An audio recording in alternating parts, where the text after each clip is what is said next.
get a news update, brother, to spoon. You want to know what is happening, Moravia, to spoon. Politicians want to make their decision, just to spoon. You want to know what happening in the ministry, to spoon. Yeah, to spoon.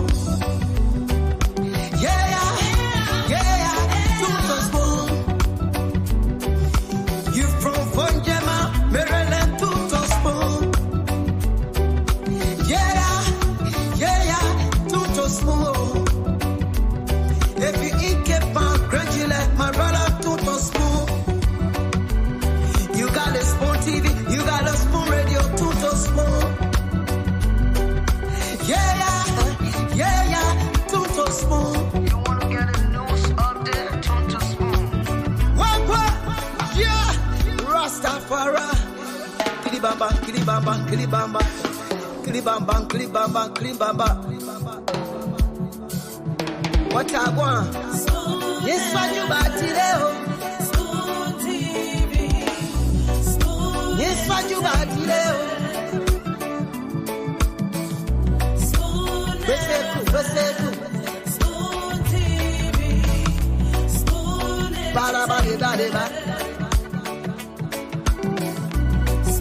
Skibidi-bidi-dabado.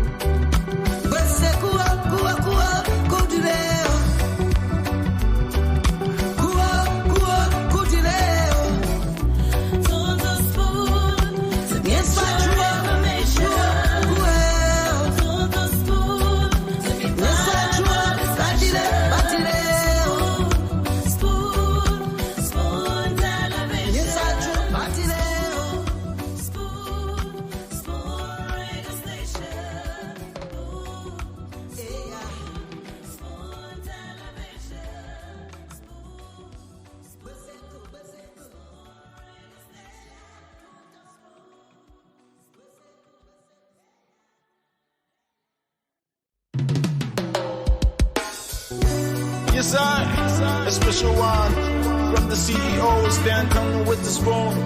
And your boy, Friday the Southern Band. Charges on the beat. To the spoon to get your information. To the spoon to be part of our discussion. Spoon television. Spoon radio station. Spoon gonna tell you what is happening in Liberia. Spoon gonna tell you what is happening in Moravia. Spoon gonna tell you what is happening in Africa. Just to spoon, you will know. If the children crying for starvation, just to spoon. You want to get a news update, brother, to spoon. You want to know what is happening, Moravia, to spoon. Politicians want to make their decision, just to spoon. You want to know what happening in the ministry, to spoon. To spoon. To spoon. You from Fonjema, Maryland, to spoon. To spoon. If you eat kepa, gradually, my brother, to spoon. You got a spoon TV, you got a spoon radio, to spoon. To spoon. You wanna get a news update, to spoon. What? Yeah, Rastafari. Kilibamba. What I want? Yes, what you about today? Spoon TV. Yes, what you about today? Okay, folks, what a way to welcome you to another edition of the program Spoon Talk. We are here live on Spoon 107.5 FM. We're live on Fabric 101.1 FM. We're also coming to you live on Super 95.5 FM across Liberia. We're also online at Spoon Talk Live on YouTube. On Facebook, we are on Spoon TV, Fabric TV, and Super TV. We want to say welcome to another edition of Liberia's premier talk show on radio and online. This is the Spoon Talk. Of course, today is the 31st day of October, and we want to say welcome to this edition of the program. My name is Nelson Colette, and of course, this is another fascinating edition of the program Spoon Talk coming up right here for you. Get glued to your radio, share the program as you come on, and let's have a great show here tonight. As usual, we will move to the lines and take some calls until we can have the CEO and the rest of the team coming on here on the program tonight. So we'll take some calls. It's about you expressing yourselves at this particular point. You can call in and say what that issue is on your mind. Whatever that burning issue is, you can express it right here. And the platform is available for you to do just that. Just be safer in doing that as we move ahead for the next 30 minutes or less than that. We can now go ahead and take a call. So let me put the numbers up that you can call in case you want to make a contribution tonight. Let's see. Let's get the numbers coming up for you. Yeah, but you can call 0555 0555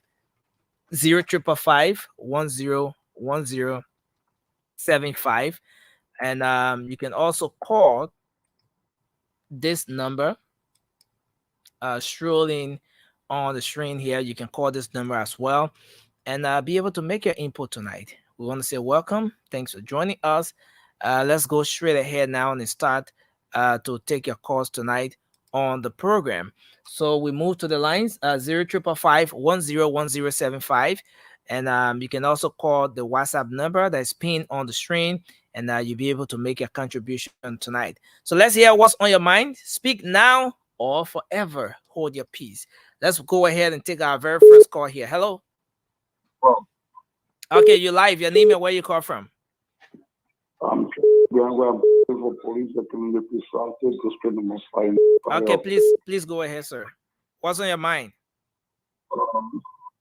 What really is from my mind to do with the crossing war of Henry Coasters, and especially with the battle cry that they were chanting with referring to the president like a Buka.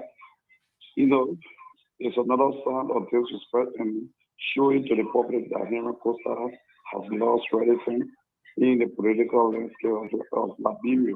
Okay. That is what I have on my mind. Okay. Thank you. Let's hold you there and take another person. Hello, you're live. Your name and where you call from. Hello. Can you go ahead? Okay, we take this person. Hello.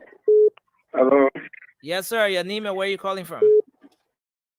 That is something coming from the Labour community.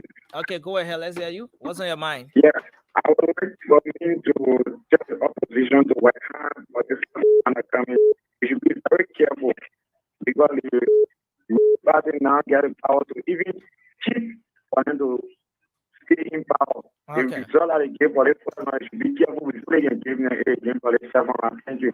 Thank you very much. Thanks a lot for making your contribution. I see Dr. Richardson is in the background. Let me try to bring her on now. Good evening, Dr. Richardson. Nelson, it's good to see you. I heard about your ordeal. Yeah. Thank you. Thanks a whole lot, Dr. Richardson, for reaching out as well, and I'm grateful that I'm here again.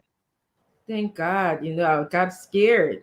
You gotta be. Were you sleepy, or you don't want to go into the No, details? no, I wasn't at all because I had taken a few hours of No. sleep before, You yeah, got in the room. before Oh, the incident. Yeah. okay. Well, So it's. Mhm. it happened that some someone speeding from the back. I noticed them through the view mirrors, and I decided to give him a chance. And I decided to take the other side of the road, since in fact he was speeding. In the process, before I knew it, he had overtaken me and ran into the vehicle coming from the opposite direction. Oh That my. vehicle then that vehicle then flipped over and then ran into me. Yeah. Just in few seconds, everything just happened. But yeah, Oh gosh, I'm so sorry. I'm so sorry. We thank God for your life.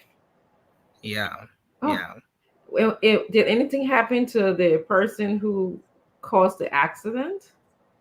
Fortunately, they were all using wearing on the seatbelts, so the airbags all came out. Mhm, Vehicles badly damaged, windshields breaking, and mhm. yeah, but fortunately, No no blood. one died. Yeah, Yeah, thank God for yeah. that. That Well, was did they pay the consequences for causing an accident? Did the police come on the scene or anything like that? I know I'm dreaming, but that's the LIB part about the whole thing. That's the oh, Richardson. it's crazy. It is so That's crazy. You know, that. Dwalu, hello, how you Hello, doing? hello. It's good to see you. Yeah. Yeah. You know, Nelson, I will tell you something. A couple of years ago, I think my daughters were the oldest, who's 25 now, or going on 25 Okay. now.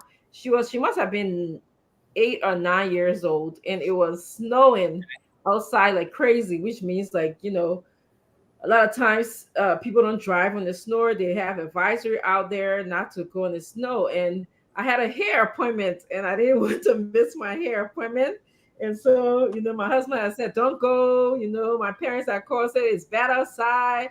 And I was like, I'm Mm-hmm. just driving to the mall my hair salon was in the mall. And I got on the road, and my car got off I slide off the road and went straight in a ditch, and hit the embankment. And needless to Wow. say, the car will be told.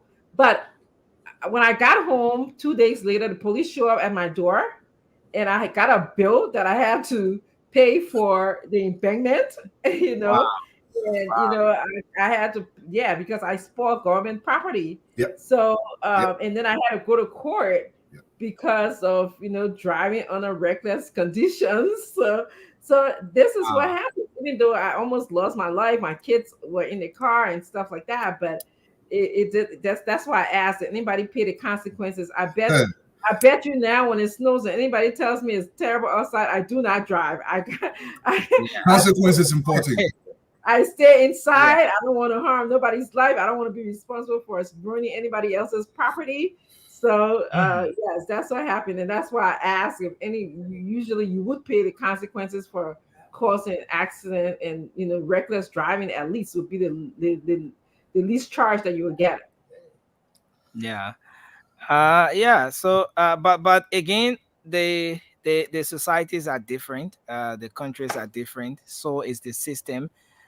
So here, for example, the situation, the individual got off. Everyone, you know, got excited to know that he was still alive. But then the next thing is, you're talking about three vehicles in the process. The man That's what telling I'm you, my talking man, about. sorry, sorry, they Sorry, think it happened. sorry, Oh, when I call sorry. it. Yeah. And Sorry. I Yeah. sometimes, mean, yeah, go ahead, it's Dwalu. that way.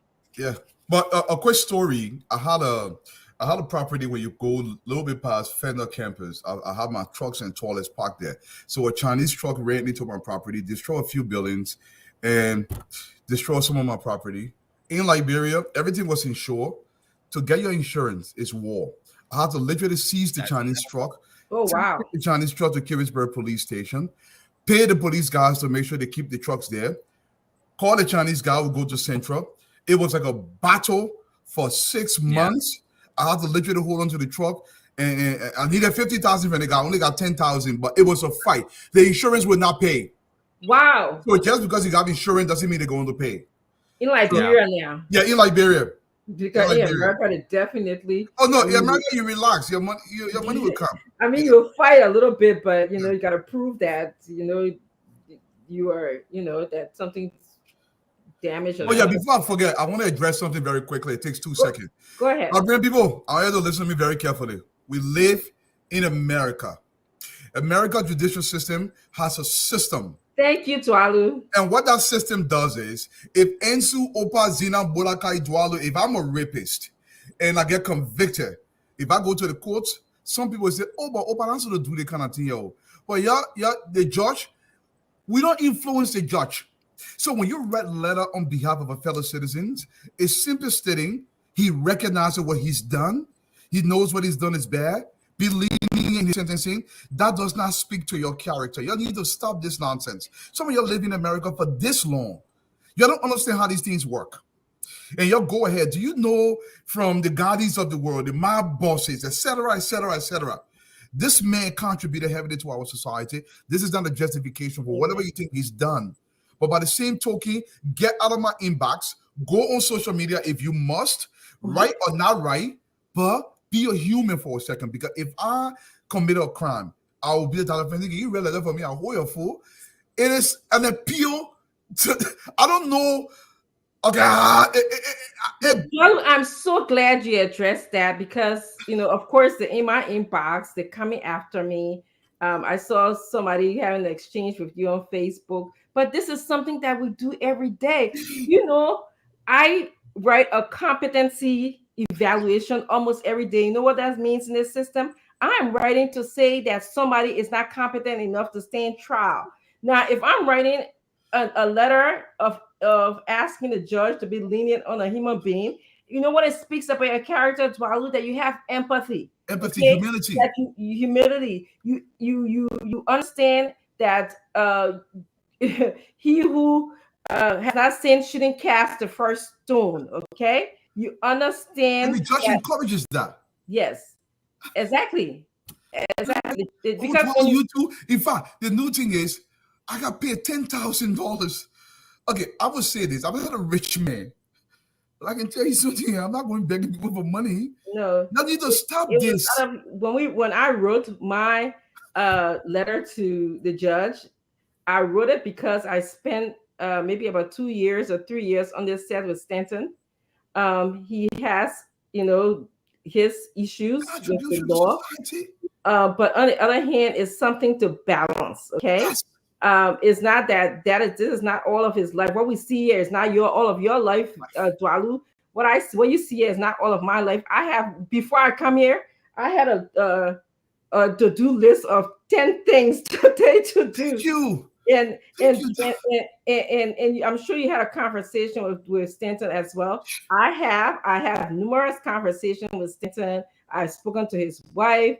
I've kind of observed him with my therapeutic lens and with my non-therapeutic lens. And, the man have shown me that he remorseful. Well, yes. And I also know the condition. Let me share a quick story with this audience today. This is important. When I was fresh out of graduate school, I had a job downtown Boston as a custodial banker. And what we did was, if you're watching the financial news, you see the numbers going on the bottom. We used to calculate those. Yes. Yes. And what happened was, I had an account with $178 million. So when we were about to go home, I wired the money to Singapore. They do something called overnight investments. And it was 13 of us analysts on the floor. That was before the Patriot Act. We were finding ways where we can steal that money. We know we're going to go to jail for 5 years. We went to a lawyer. We went to guys that could wire the money for us to the Cayman Islands. We did calculation. I came and said, wifey, listen, what do you think about this? And what I'm trying to say is, we were actually considering, I want to take $60 million. The lawyer said, my man, when you do this thing, you went to a high corporate lawyer. We $10 million. You do this, you do that. That was going to be my first crime ever in America. Give you a take, maybe I'll get 5 years in prison, but I get out as a millionaire. I didn't have the balls enough to complete that task. But the point I'm trying to make is, we all get tempted in so many different ways. Of course. I would have been a convicted felon, but if you know the detail of this, look, the reason why I'm addressing this, I want people to understand, you have to read it. I said, did you read the letter? No, but they say you read it. I said, but how can you not read the letter? And then you tell me, but not even that. Do they know the details of the case? Have they? I mean, they read. We all of us here. We have not spoken to Stanton. We have not spoken to his lawyer. We have not spoken to his family. We don't know the details of the case. And Okay. it's, oh, you got a no Stanton person. No, I told the judge, I know Stanton in passing. I know him from social media and the work he's done in Liberia. You don't have to know them on That's a personal level. That's all. You know, like, what And are they you ask for doing? this. You know, Dwalu, like I said, you know, the competency evaluation that I do, African people are not there because of our mentality. Yeah. All the white people that what I can do every day, they get I out used of to say insurance. they Less get out of insurance. they get out of prison, they get out of jail because I have to save me, and of course I have students intern in my office, and then other psychologists do this job too. We have to say this person have problems with their faculty, their cognition, therefore they cannot stand trial. Thank you. And so This they don't is even go the step that Stanton did. At least Stanton went to trial. So we prevent it. But the African people, they will say, oh no. Black I used to people- say insurance. Mhm. Many years ago, I was an insurance broker. I was licensed in 3 states. When I tried to make 20% of my business Liberians. Pange, when I go to the house, Oba, you want all the da? Yeah. You got the da, we'll get the money. I said, listen, when Ome Musa da, who get in the community, who collect $10, $10. And I happy nobody. Ome Musa got 7 children. Yeah. The insurance money, no. So, okay, so one da. Okay, tell the friends, you and your husband, say, one da, so that means my wife will get different man. I said, listen, it gives your wife options. Options. So she can decide not to go with your any man. She can make her own decision because she got options. That's why the insurance give you options. And it's just a battle with our people. Dwalu, that's the difference between rich and wealthy. The white people are wealthy. Yes. They get insurance. The insurance goes to the generation. We get insurance. We think for the moment. You could somebody write an empathy letter, a letter of leniency. Oh, you got this problem. You got integrity problem. Blah blah blah. There's somebody who even got a post today about me sleeping with Stanton and blah blah blah. I don't even. My husband don't give a freak. I don't give a freak. I've never met Stanton in my life, but I told in passing, look, we are Liberians. Look at the communities across America, the Nigerians, the Singaporeans, or the Chinese. There is a knit there. Most of what Stanton did, whatever you want to describe it, substantial amount of Liberians benefited from this man's goodwill. Of course. I am not suggesting, I got to make this disclaimer that it is justified.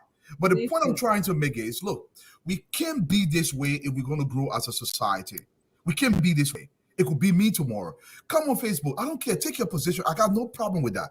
But when you get in my inbox and you say, oh, it is my right not to work. I mean, right. But you should not write. Who the heck are you, buzz off? You need to stop that nonsense. Yes. I will bear my own cross and my own whatever Kenya, whatever it is. Exactly. You need to stop that thing, man. Not all right. right. I can say all the center fires, the people who ain't got no sin. Silence. I mean, we all look, Tyler Francine, I was scared. The thing is, you see the money every day. When you wire the money, 178 million every morning when I come back when the market open in New York, we make almost $200,000 in interest overnight investment. We look at the money, 2,000 analysts on the floor. And sometimes we look at this money and say, okay, my man, 3 to 5 years. That was before the Patriot. 3 to 5 years in jail because our first crime, our web color crime. You're doing these calculations. And this is not just Dwalu. This is almost everybody with access in America. America is not even single body. Of course. But there's 2 things I will tell you. A lot of the times as a psychologist, when I do my evaluation, you know who I'm doing it for? Russians. Thank you. The Russians that come here as refugees and they get a citizenship. Okay, I'm the one who determine how to get a citizenship, how to suffer during refugee. See that? All we African people, we got different way of thinking. Okay, I used to beg our people to get insurance. Look, I get a pitiful story. I can't mention the name because of confidentiality issue. This guy, I went to the house. I saw the couple, and the woman just came from Liberia. I said, my man, your woman not well.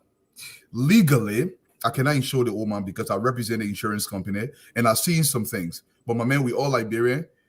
Put insurance on this woman. Along before you take her to the hospital, she paying for about 2 months. She lost sickly because once she enters the system, we will draw down from the system and say, okay, based on this thing, we cannot insure you. But if it's not in the system, you're not there. Oh, Opa, my man, the insurance here, they say that we scrap when you get it, you will die. I will tell you one more story. You know, how do you develop empathy? Yeah. And then, of course, we can move on. You know, when I was in college many moons ago, I had a roommate who was Caucasian, who was white. They had a sorority party. I wasn't even in the room. I was probably hanging out with the international student. Anyway, almost $1,000 of theirs got missing. I think they were collecting money for something, and she was keeping it. I came back to the room. I think I was in the room for maybe another hour or so. The next day, the girl, I know they were drunk. They had people in the room when I was in there. Somebody took the $1,000. Guess who she said took the $1,000? You, of course. The black woman. One of the very few black girls on campus at the time. I had campus police come to my office. I mean, my room. I had to go for. You know how traumatized I was. Yeah, I am poor woman from Africa, trying to study to be somebody. Then somebody said I steal their money. Oh, I was scared because at the time, of course, America wasn't the kind of place where, you know, our work is still as bad that the black man is not validated. Our words weren't validated. I mean, everybody assumed I took this girl $1,000. Okay, I had to go to. I mean, it was bad. I was worried. I was traumatized. I didn't know that. All kind of thing. Until the thing went on, I filed papers and everything, statements, made statement where I was, blah blah blah. Until finally one year, lucky to God, you know, one of the girls who were in the room confessed that they took the money the only way. Okay. Now imagine what kind of charge I would have gotten, what kind of criminal background report would have followed me for the rest of my life, probably. And so when I see those kind of things, so if you don't understand the detail now, I understand. So I'm not even going to go into all of the, you know. No, I just want people to know that it is normal across America. It's normal practice across America. People do these things. It's not doesn't mean you're justifying whatever crime the person commits, but it shows empathy. And you say, listen, this person recognizes what they've done is wrong, but by the same token, giving his alignment with the community, what he's done for the community, shows some leniency. Look, listen, pedophiles, rapists, murderers, they get these kind of letters. That's the first thing know more about it than I do. I write one of those letters for those people because like the crime would happen maybe 5-10 years ago. A 65-year-old man will walk into my office, say he got memory problem. Of course, I do tests for malingering and all of those things. But because of that, you know, he can't stand trial. He's not coming. He can't remember. He says he can't remember anything. All the tests came out that he couldn't remember anything. So what are we supposed to do? And this letter actually was solicited by the lawyer. The lawyer asked us to write this letter. Thank you. If I still got the thing here, the lawyer asked. I do. But here's another thing I want people to know. At the end of the day, this country has a jurisprudence, a judicial system that ensures people pay for their crimes. Unlike our country, where anything goes. Whoever commits a crime, that person does not pay for his crime. This country makes damn sure of it. So this little thing here and there, let's stop it. But Dr. Francine, I have something I have to say to the people today as it relates to the young people in the country. If you give me the 2 minutes. Look, let me tell you something. Charlie, before you go on, I wish and we will ask permission for those of you who want to call in support, because there's a lot of people who on the live feed said that they want to call. I think this is Southern Florida. I'll find a number for you guys and I will post it so you can call saying that, you know, you'll support him and all of that stuff. If you care to do that, if you support, because people have been saying they want to write the letter or whatever too. So, yes. And this does not negate the fact of what he's done. It just showed that we're all human. Okay, things happen. But at the end of the day, look, this wire fraud thing, it's $1,000 a second in America. Just leave that topic. It's $1,000 a second, okay? I know. And this is America. I know some especially people own a business. Especially for us who own businesses. Yeah, exactly. This is America. Anytime you use Cash App, you wire Thank you. It's a crime that sometimes you commit, you don't even know you're committing. I would have gotten accused of that crime if I had gone through with that stuff I wanted to do, because you said, listen, I want email them out too. But let me say this to the young people in the country, because I want to speak to you for 2 minutes. I've been thinking about this all day. Every single day, I watched a press conference today by the CDC folks. They're telling you everything they did to you the last 6 years, they realize now it was wrong. They coming where they coming, so now they will do better for you. But they have not given you a description of how that better is going to come to fruition. Well, how are they going to make it work? The better that you need is dignity. For your true citizenship, they must create job for you. Government job is not job creation. Let me tell you, you got to ask them, I'm living in Cape Man. How I will work, I get a wife and 2 children so I can get dignity. $50 a month is not a dignity job. They're not going to pay you. A vision from a leader is, look, if President Weah gets sick, the entire country gets sick, literally. If President we are is tired, the entire country is tired. If President we are does not understand how to perform on equal footing in the international community, we are substandard as a country. What I'm telling you, young people, you must open your eye, kolo, and see for yourselves.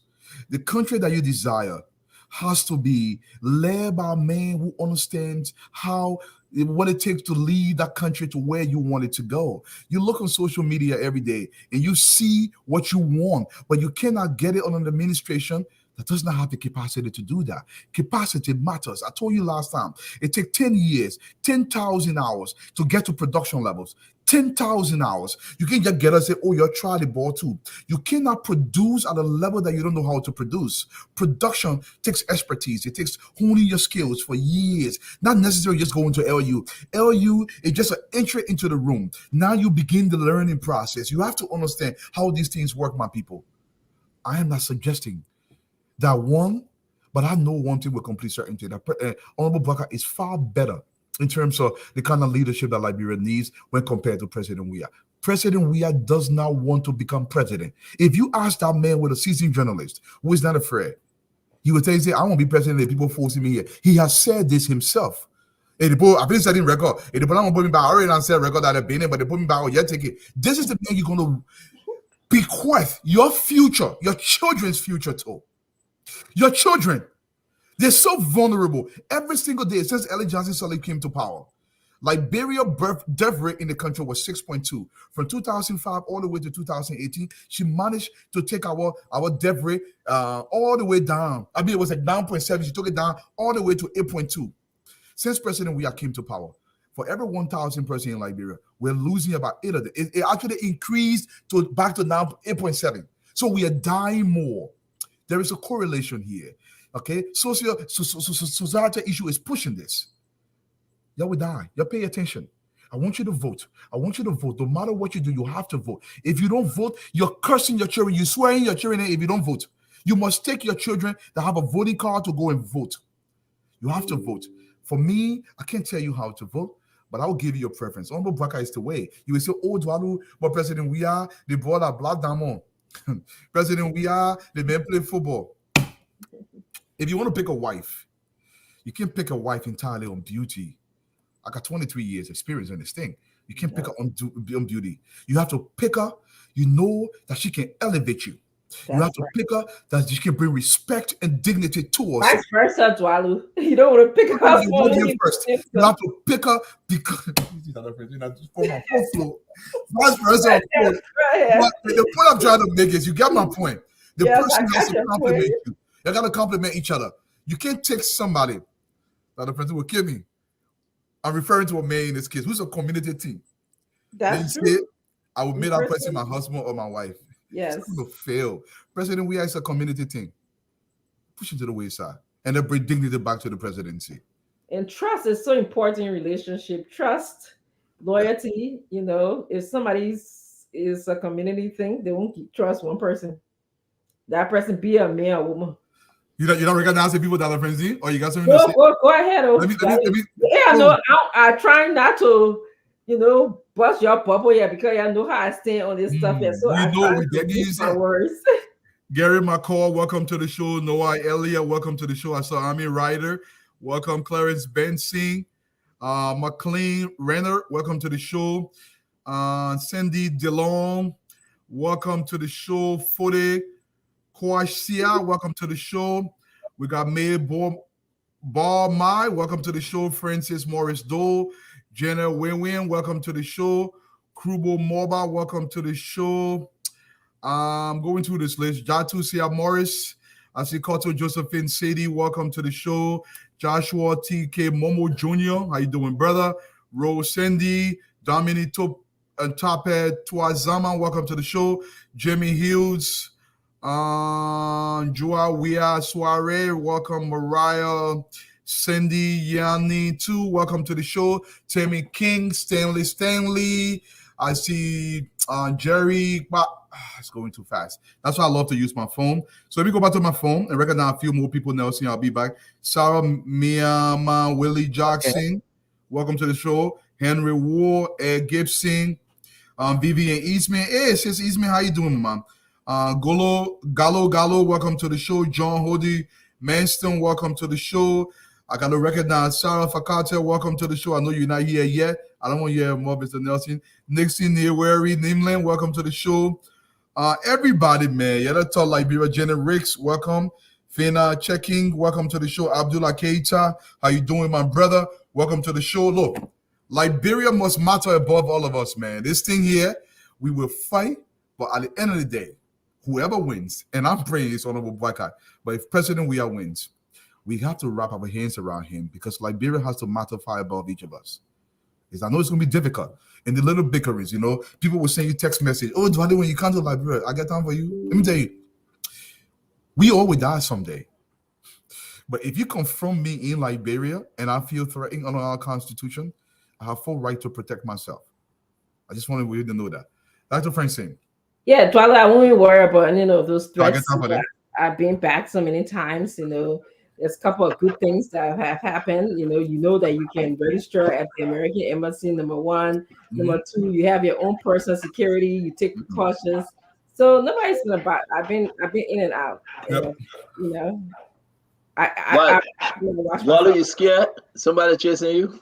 No, they begin. We first get a call in the same message. They can't Liberia, my begin. Hey, you might not as look at a lot of feces. They not do the same thing to me too. I know that yet nonsense.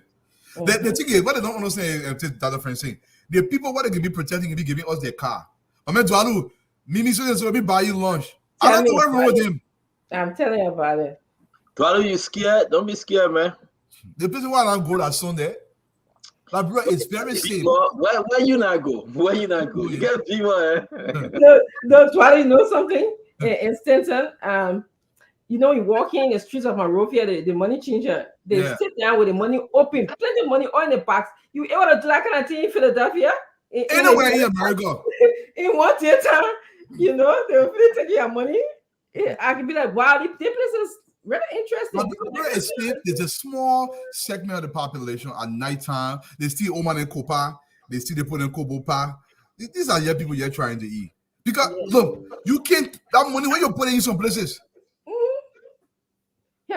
In the vault, you go to the bank, you can just see them passing money in the vault, or if you want to keep your vault open. You take money in Ghana must go back.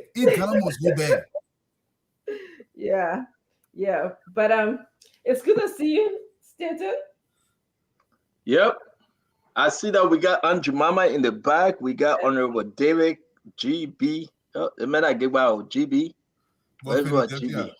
We got a Dedic. We got a Philadelphia. How we can call it up here? No, wait, man, it's GB Kamu or Kamu. Hey, but who bringing Remy Gray back on the show again? Man? I thought the man retired already. Remy Gray back on. No, Remy Gray and Gibson, they are not allowed to come on the show. I don't trust those two guys. This show is a place for everybody. I don't trust them. Sorry, we got Dixon, Arrow. I think that Tamba. I think that the name Tamba probably. Gibson, Dixon, you know him? Oh no, I thought you meant our Dixon. Oh, Gibson. Oh, he said no. Gibson not allowed to come back here. Somebody saying the link. You don't send Gibson the link. Oh, stop it, man. No, we listen. November 14th is around the corner. Nobody. I mean, I said they not leave because I'm not part of y'all Unity Party. Nobody. You didn't leave moderator. You didn't leave moderator, man. Listen, I'm not going to send the link. Y'all want to send the link, you're saying the link. I'm not sending him the link. On me, depending on your link, yeah, I'll send you the link. I was thinking the link. So we're going to take a vote. We're going to take a vote. Who all want Gibson back on the show?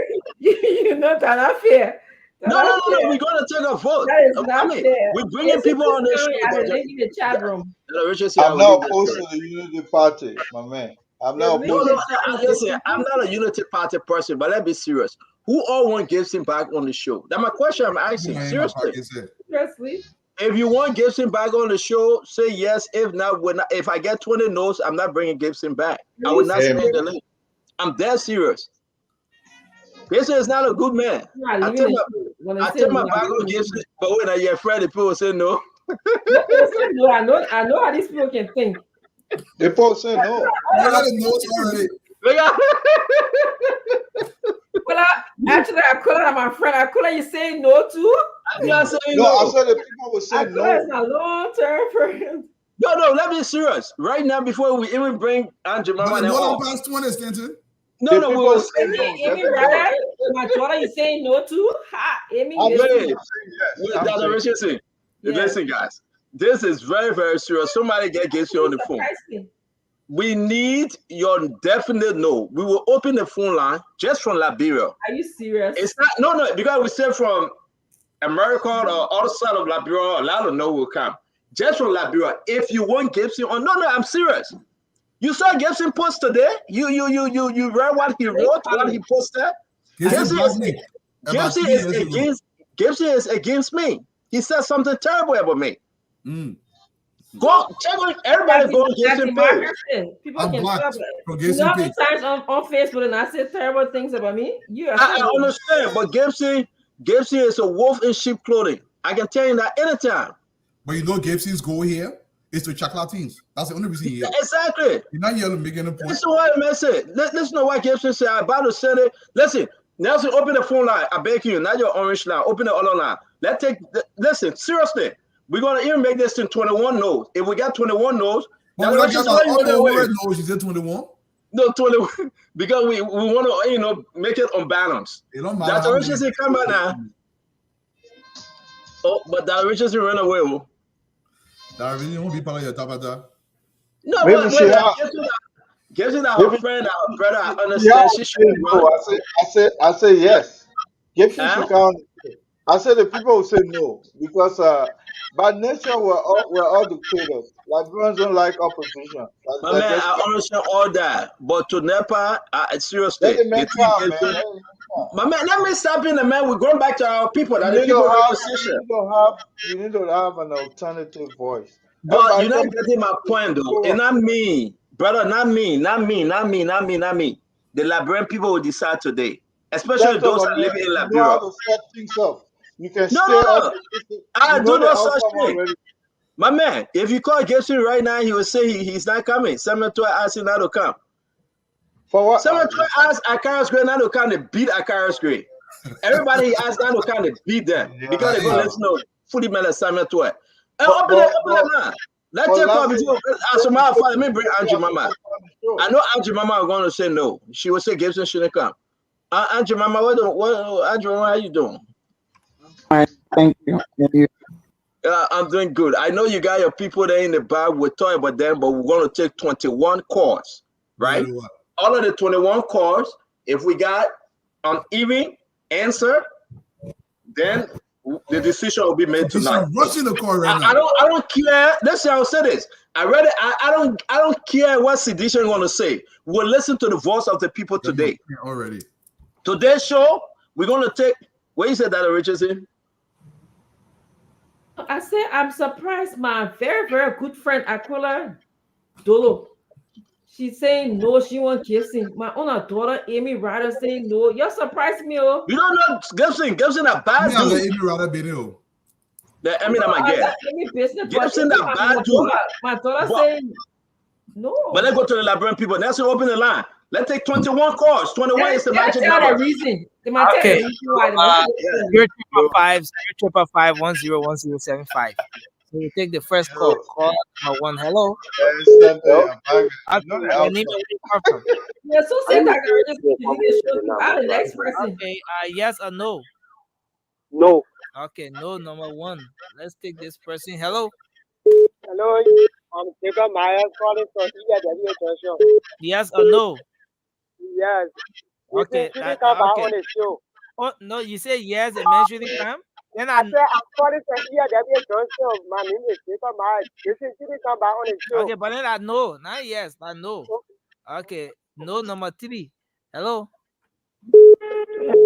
Okay, your name and where you call from? Okay, yes or no? No, he shouldn't come back on the show. Number 4. We take this person. Hello. Hello. Your name and where you call from? My name is James. I'm calling from prison. Yes or no? You're black that man. Not come back on the show, sir. No. Number 5. Hello. Hello. How are you doing this evening? Yeah, we okay. Your name and where you call from? This is Vanny Cooper calling from Puebla, Winston. Yes or no? capital N-O. No, number 6. Hello? Hello? Hello? Okay, your name and where you calling from? I'm Mr. William Bank calling from FB Cooper Road. Yes. No. Oh, no. No, number 7. Hello? Hello? Your name and where you calling from? Yeah, no. Okay, no, number 8. Hello? Hello? Hello? Yes. Yeah, I'm Mr. Philip calling from Peace Island, Kokotan. Yes or no? Yeah, then you remain there. I already say, man, I be there. Radio Kigali, we can drive people away. Okay. So 8-1. 8-1. 7-1. I think that's 7-1. Yeah, go ahead. 7-1. I got 7-1. Yeah. Okay, hello. Hello, listen. Okay, your name and where you call from? I'm Oscar calling for the FE. Yes or no? No, you should start the show. Let me go to the winning party. Okay, thank you. Let's hold you there and take this person. Hello?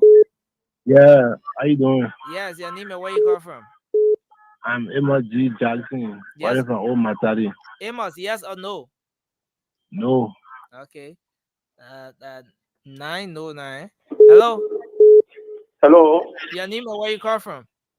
Hello, I'm from District 11 here. I'm the religious advisor to the rescue team. I'm Sigajibo Chineka. Okay, yes or no? I will say no 20 times. Revin, you say no, Revin? I'm saying no. What Jesus entered the temple and please the people because they were martyred out of the temple. Okay, thank you, Revin. Revin, you're forgiveful. Hello? Hello. Your name and where you call from? Oh, Revin, my people. Okay, yes or no? The other cheek around. Okay, no, the man said no. 70 But still, we pass the halfway mark. Man, go ahead. We need a 421 course. Hello? Hello? Your name and where you call from? From Old Road, Monrovia, Nigeria. Yes or no? No. Okay. No, but I say yes, somebody. Hello? Good evening, Nancy. How you doing? Yeah, your name and where you calling from? Thank you. My name's Asheku Abdurrahman Islam Franklin Kawai, and I'm in Monrovia. I'm the chairman of the Citizen United to harmonize Georgia food. It become on October 10 and it will end November 14th. That long statement, yes or no? Yeah, my name there. Don't bring that ugly paper on the show here, please. Amen. Stop it. Don't do that thing. Hello? Hello? Yeah, your name and where you calling from? My name is Ramsey Bega from Painesville. Ramsey, yes or no? No, double time. Okay, thank you. Hello? Hello? Yes, your name and where you call from? Okay. From Smith Hill community. Okay, yes or no? You're forgiven, man.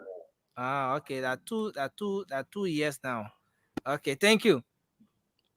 Hello? Yeah, I'm after we come on about teaching, but where far here? I Okay. said no. Okay, no. Okay, thank you. Said no. We left with 4 more, eh? Capital N-O. Oh, the man you call any no. Okay, thank you. 3 more. Hello? Hello? Yes, your name and where you call from? After some amazing calling from district number 17, Broadville. Okay. Pastor, yes or no? Thank you. Second to the last. Hello? Yeah, good evening to you, my friend, brother Nelson. Yeah, your name and where you call from? This is kind of speaking to you from Island. Yeah, yes or no? No. Okay. So the last corner. Hello? Okay, your name and where you call from? I'm actually calling from Bannersville. Yes or no? Yeah, before I answer the question, I want to speak to Dr. Richardson and all Liberians who are feeling reluctant to go and vote. A wise man once told me that a power leader is always elected by good citizen who refuses to go and vote. But yes or no, but we'll open the phone line for that thing. I believe that citizens should be on the show. The reason why Spoon is the number one among other stations because you guys gave the opportunity to everyone to fly that flag. But then you guys should not give him, when he comes, you put your leave in whatever you want to say, Liberian people will judge. Thank you. Thank you. So, So there's no invalid vote, Stanton. No. We got 2 invalid. Why you looking for 100,000 plus? Come on, man. Nelson James said there's no invalid vote. No, we got 2. Listen, we got 2 invalid. Here's the issue. Okay. The people that are out there, we took 21 calls. Out of the 21, 2 say yes. No, 3, right? Yeah. 3 say yes. Yeah. And you got 18 saying no. Now, it's back to the National Election Commission, magistrate, and commissioners. We are the commissioners now. Oh, all right? So the people have voted. We got all the tally sheets. The yes won. But in our own capacity as commissioner, and I'm the head commissioner here, I'm going to ask you guys, because each of you bring in 5. Each of you bring in 5 counts. Mr. Duadu, should get in return, yes or no? DeMarco tells me yes, but my instinct for Bwakala will say no. So I will stick to no. No? Okay. Nelson Colette, yes or no? I will abstain. Nelson, you cannot abstain. You cannot. Yes or no? You gotta take a side. Yes, I agree with Ben Kamara. This is electoral college right now. So Nelson, yes or no? Invalid vote. It cannot be invalid. Nelson, hurry up. We'll vote again. But see, they all voted. Nelson, you want a man. You want a man. Nobody gonna hang you on it. Okay, we want a man. You want a man. So gonna agree. You know me, I'm a Democratic man, so I would say yes. Minimum. Thank you. Aunt Jemima.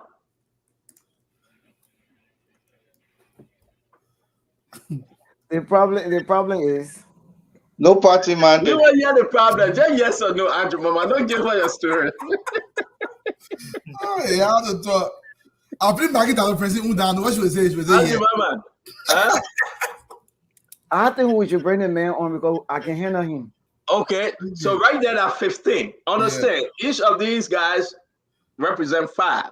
Yeah. The man already have 18 no. Duadu said no. It brought him up to 23 no's. Yeah. Right? Yeah. Now he got 3 yeses, and now plus the 15, that's 18. Dr. Richardson, what say you? Yes. Yes, so now he got 23, right? Yeah. Am I right? Yeah. 23. It's so up. we look. So no, it's not tie because he had 18 plus your. Oh, it's tie. Yeah. It's 23. So I'm the tiebreaker. Ladies and gentlemen, I'm the tiebreaker. I am the tiebreaker. Break the tie. I didn't know. I didn't know. You see, this is what makes us to be so fair. Yeah. To be so transparent. Yeah. Guess you been doing some wicked stuff to me. Let me say this. I don't like this guy. Can I express myself? Somebody to resign or the Senate? No. I'm the tiebreaker. Dr. Richardson, let me express myself. They want to have to tell the people. The people they cast a vote. It was cast. No. They went to the ballot booth. They did a thing. 18 people said, don't bring the man back. 3 say, bring him back. Now we are here. Time. We are going for second round. When I got a cast, they're deciding vote right now. And that's why the second round come in. Ladies and gentlemen of the press, the international community, United Nations, USAID, European Union, our international partners, ECOWAS, on behalf of the country called Liberia, and everything I've experienced in my life since I've been doing this, I woke up this morning and Gibson posted this. These things are contributing to my decision right now. He said, Costa, my beef with you ends. Now tear the damn clothes off the devil. When I read this thing for Gibson page, I said, are you kidding me? No. I'm going to decide. I'm going to cast the deciding vote. You will make decision today by force. I'm going to make decision. You ain't got a problem with that. On behalf of the network, on behalf of the people of Liberia and this wonderful program, I have decided that after November 14, whether we reconsider getting back on the show, we are people of transparency. I'm glad to introduce to you my brother Gibson.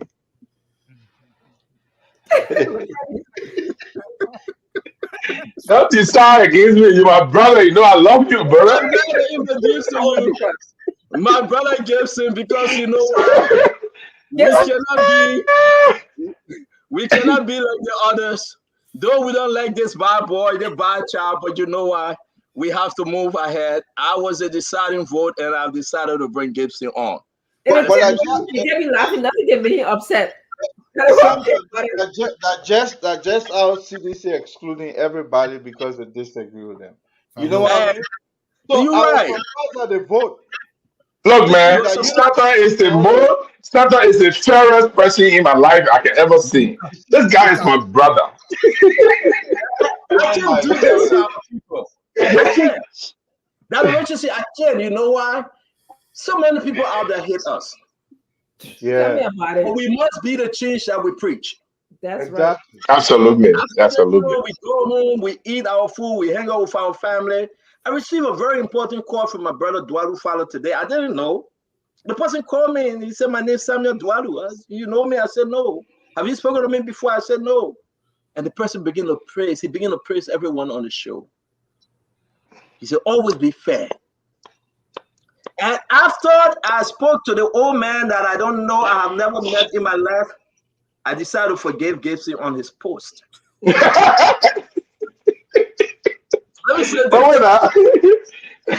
My man, I've plenty of gowning ceremony for you, my man. We cannot be like tradition.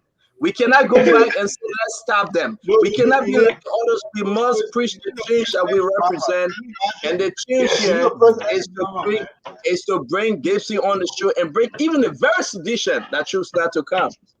For us to preach the gospel of Liberia. And the gospel of Liberia is transparency, is freedom, is holiness. For us to be clean in everything we do for a better Liberia. So, ladies and gentlemen, welcome to the Spoon Talk. We love you. We appreciate you. We are glad to have our Aunt Jemima Woodacody. She donated 1,000 United States dollars yesterday and one motorbike. Aunt Jemima, you took the motorbike to the yard? No, I said to you that you should come and pick it up. They will come pick it up. Don't let no you people pick it. It will go to the yard. The guys will use it during the election. Yeah, I expect it. No, but the thing why I donated especially for Sino County.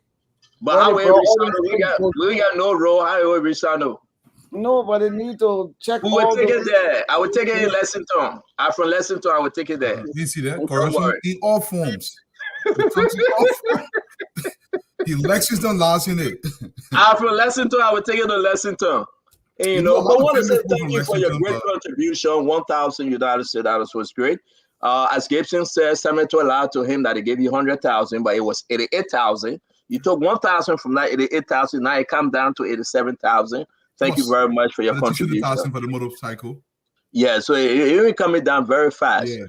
We got in the back Honorable David G. Camo. Who is Honorable David G. Camo, Andrew Mama? My political leader. Oh, okay. He is David. Nelson, we having problem with Andrew Mama Mike, Nelson. It's okay now. He was the standard bearer for TPPL, the party ticket that I ran on. Oh, okay. Yes, because he's very vibrant. And, okay, we see you brought in the other man and Dixon. Is that Aratama? Yeah, Dixon is my strong chairman. He's the chairman of the party. And we like to hear from him also, very strong. And they are supporting JMB. So I said, look, even though we went to JMB house and the press was there and we pledged our support, but we wanted to make it official later. But it came to tell the world today what they are doing and that the support will be given to JMB and JKK. So they are here, they want to speak for themselves. Thank you very much, Andrew Mama. We appreciate you again, Mr. Camo. Am I pronouncing it right? Camo? The name is Kiamu. That's a Camo. Bella name. Kiamu. Okay. Etoye? Umarjui. That's all I would stop to. Okay. Well, I want to say thank you very much, Mr. Tamba. Thank you. Yes. Thank you see very much, and we are glad to be on the Spoon Talk tonight, the Spoon Network, and we'd like to say good evening to all of our partisans across the length and breadth of the Republic of Liberia, and even those of our supporters in the diaspora.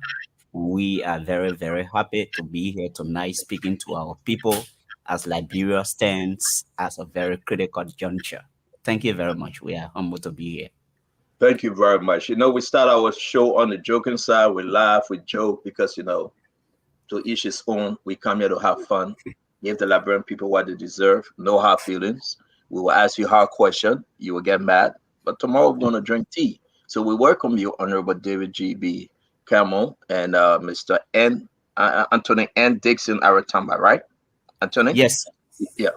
We want to say welcome. Dr. Richardson. Thank you. Just welcome you to the program. We're happy to have you, and perhaps we can begin by you telling us the reason why you're here today. Although Angie Mama told us a little bit, but maybe you can expand on that. So we can start with Mr. Tangba and then Mr. Kiamu. And then if we have any questions. Mr. Kemo is a stand-up bearer. He was. Okay. So we'll start with Mr. Kemo first. Okay. Thank you. Well, it really doesn't matter. I'd like to thank you for the opportunity to be able to share what's on our heart tonight. Forgive me the quality of my voice. I'm under the weather, but I have to come by all means so that we can do what the Liberian people want us to do. Again, my name is Reverend David G.B. Kiamu, and we kind of lead the Democratic People's Party. The reason we're here is to strengthen or reaffirm something we did at the closure of our campaign before the October 10 elections. We met in an executive committee meeting as a party, and we decided to give our support to the JNB JKK ticket.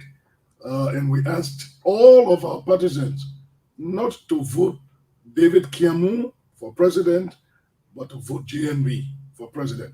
I want to use this platform to say a big thank you to all of our partisans who listened and voted the JNB ticket. Initially, our intentions had been that this thing would be a one-round thing. That's what we were anticipating.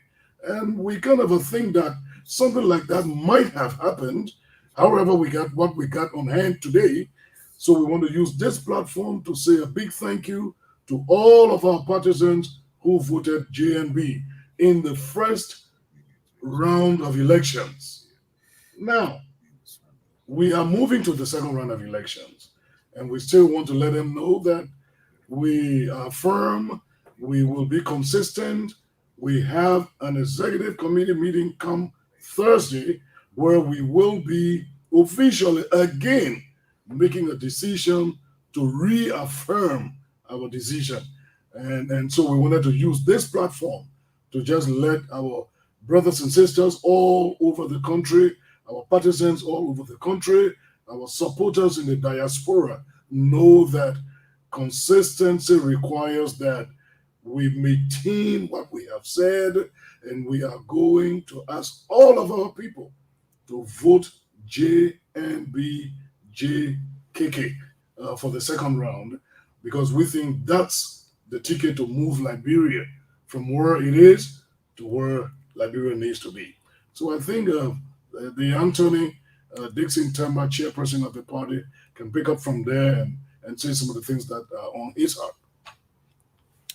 Okay, thank you very much. I am Attorney Nyuma Tosa Dixon Raymond Tamba, the national chairman of the Democratic People's Party of Liberia, DPPL. And we have been engaged in the politics of the country for the last 2 decades. And we did register a candidate for president for the 2023 elections. But at the closure of our campaign, as the political leader said, we consider, based on the messages we received during our campaign across the length and breadth of the Republic of Liberia, that there was no need to take the country into waste of resources. So we needed to make this thing a one-round thing. And so we endorsed the JNB JKK ticket, or the Unity Party Alliance duped the rescue team for the 2023 elections. However it might have gone, we are here again, and we have a second round of the elections at hand. And our party, having made a decision before, we remain consistent. And on Thursday, the executive committee of the party will be convening in an extraordinary session to consider the reaffirmation of that decision. And that's why we have come to inform the Liberian people and the world at large that our party is into this with all that we have.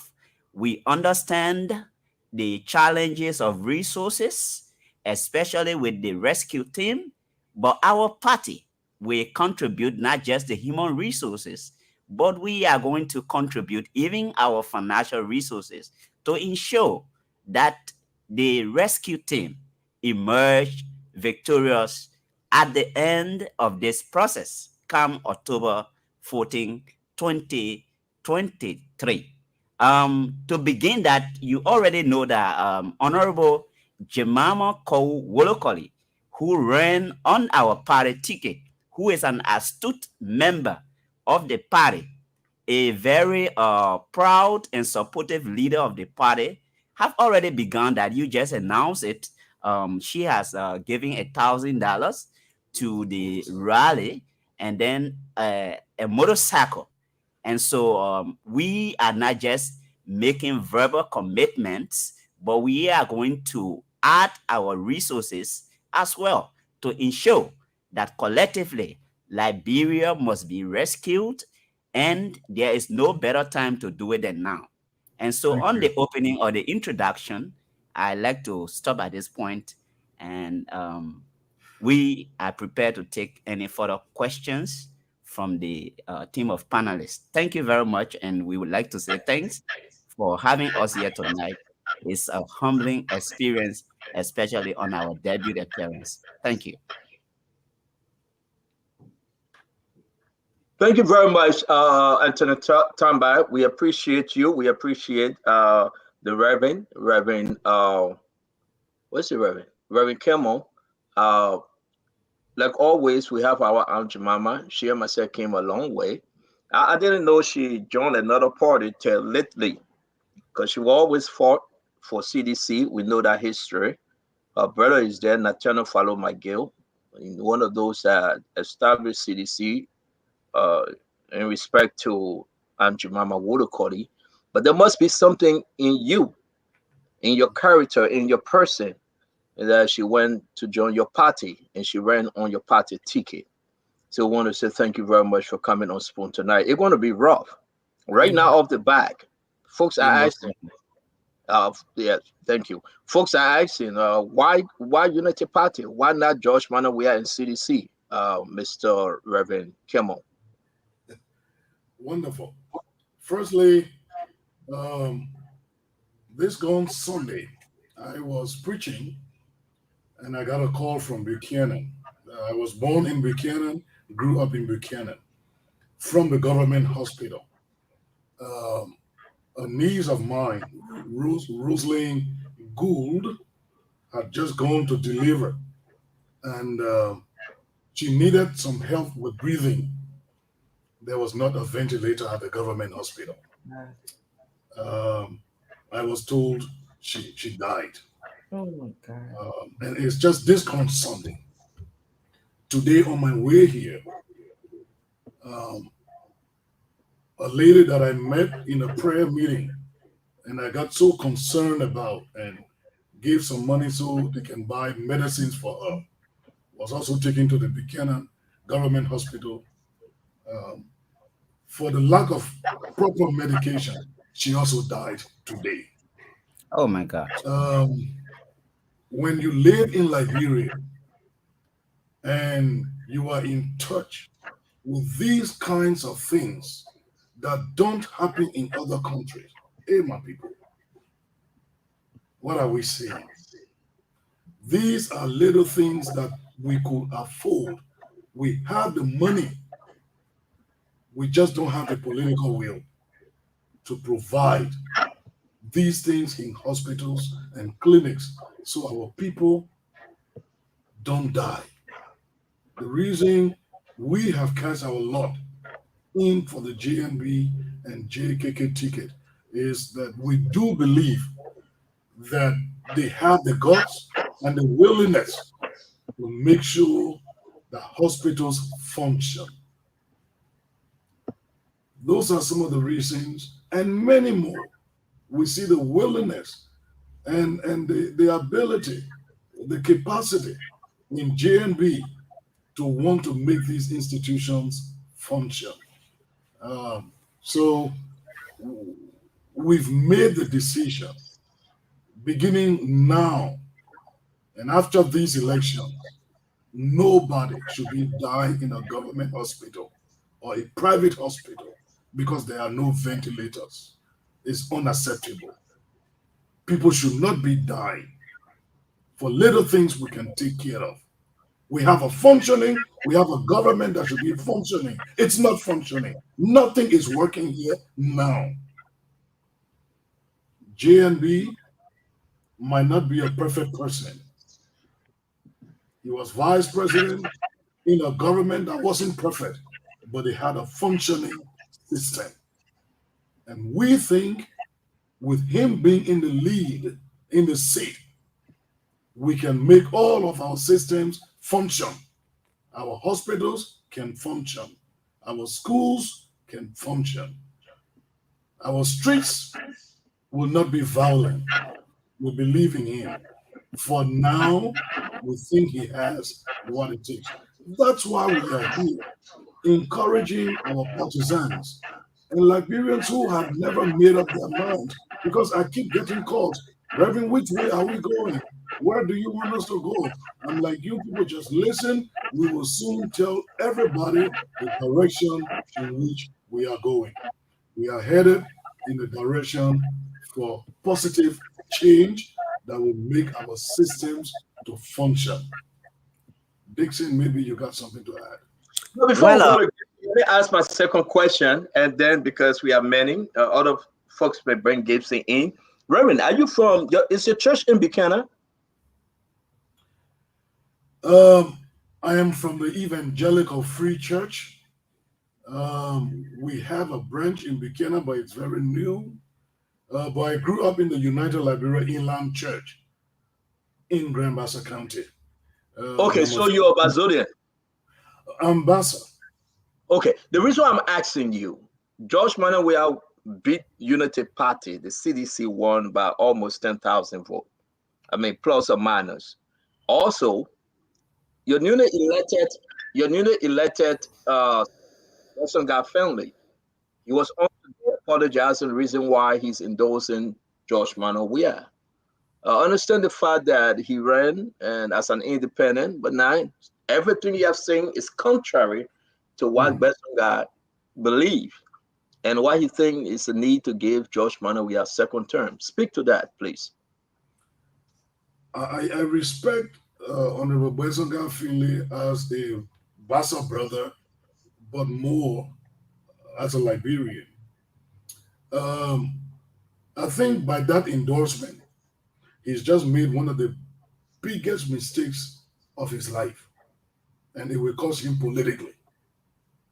because I don't think the Bassa people. I was born in Bassa.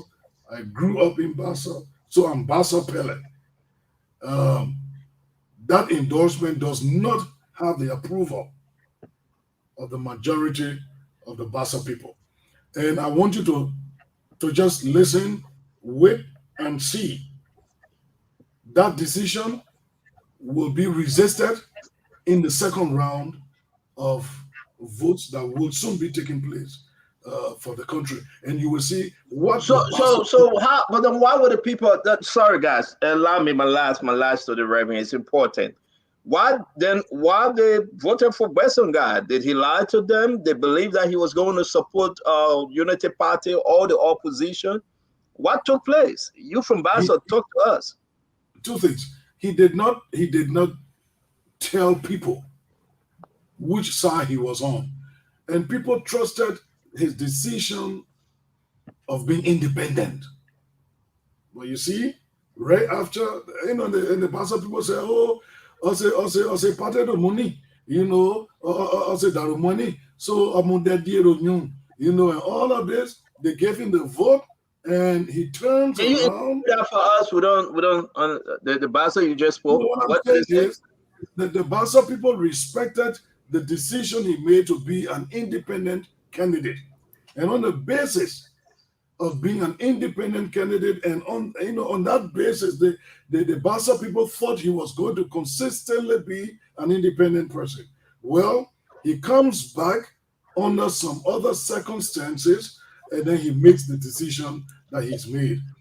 It did not meet the approval of the Bassa people, I can tell you that, and the Bassa people will resist, and you will see it in the next round of elections, because we will be out, and our Bassa people will make the decision that they need to make. It will be seen. Thank you very much, Dr. Richardson. I give it back to you. Thank you. Mr. Kamu, so what do you expect the leader who's going to be elected by the Liberian people to do within the first 100 days to change the health system, or to at least make a difference in the health system that we have right now? I also want to tell you sorry for Norma, for your niece. It's a heartbreaking story to hear. Thank you. Thank you. The first 100 days. When I ran as president, I was running on the platform of reform, getting our systems to function, because we are not having a country that is run on systems that are alive and functioning. So the Liberian people decided the way they decided. But here's what I think. The next person who's going to be president after these elections in the first 100 days has to be serious about making our systems work. Our health system must be functional. The educational system must be functional. And the security system must be functional. Our streets are not safe. There is violence. So whoever becomes president has to make sure that systems are functioning in the health sector. There must be functioning systems that are running in the educational sector. That's what I will do, and I will give JNB my honest opinion about these things when he is president, because he will be, and we will get this country up and running, and systems will be in place. Things will work. Ventilators will be where ventilators need to be. Blackboards will be in classrooms that need blackboards. Chairs, desks will be in classrooms. Kids will not be sitting on the floor, in government and public schools. So for the first 100 days, I'm going to be pushing my president, whoever, but I know it's going to be JNB. I'm going to be pushing him. You got to make the systems work. We have to resuscitate our dead systems. They got to work. Mr. Kimmel, I share the same sentiment with you, But how do you assure that the system will work? I mean, I'm hearing a lot of like those are good flowery thoughts, but what should our president be doing? I want to hear something tangible from you. What should our president be doing to make sure there's ventilating hospital, blackboards in schools, children have desks? What is it that a president should do? Because we're way behind time. If you know it, I'm a professional person. Okay, I'm a pastor, but I'm a theologian, and I also studied agriculture. When VP Boakai was Minister of Agriculture, I had studied agriculture at BWI, and I was an agriculture extension officer in Grand Jide. You see, when he becomes president, the professionals will get to work. Professional farmers will get to work. Professional security people will bring them around. Professional teachers will be brought around. Professional nurses will be brought around. The system will work because we will create an environment where professional people will be brought to resuscitate and bring life back into our dear systems. That's what we are going to start with. We are not going to be an environment where we're putting square pegs in round holes. We are going to bring professional people, and that's what this country needs: technical people, people who are hands-on people. The carpenters, the electricians, the nurses, the doctors, the teachers, the cleaners, those professional people, we will bring them right away. We will put all of them together and give them the opportunity to get things working. It's not going to be talk around here. We will get serious people who can work. And look, the next era is going to be a working period. We will put on our jeans and our boots and our, what they call it, dungarees and all those kind of things, and people will get on work. So to answer your question, Dr. Richardson, to get things working, we will bring the people who know how to make things work. We're not talking about just people, hands-on people.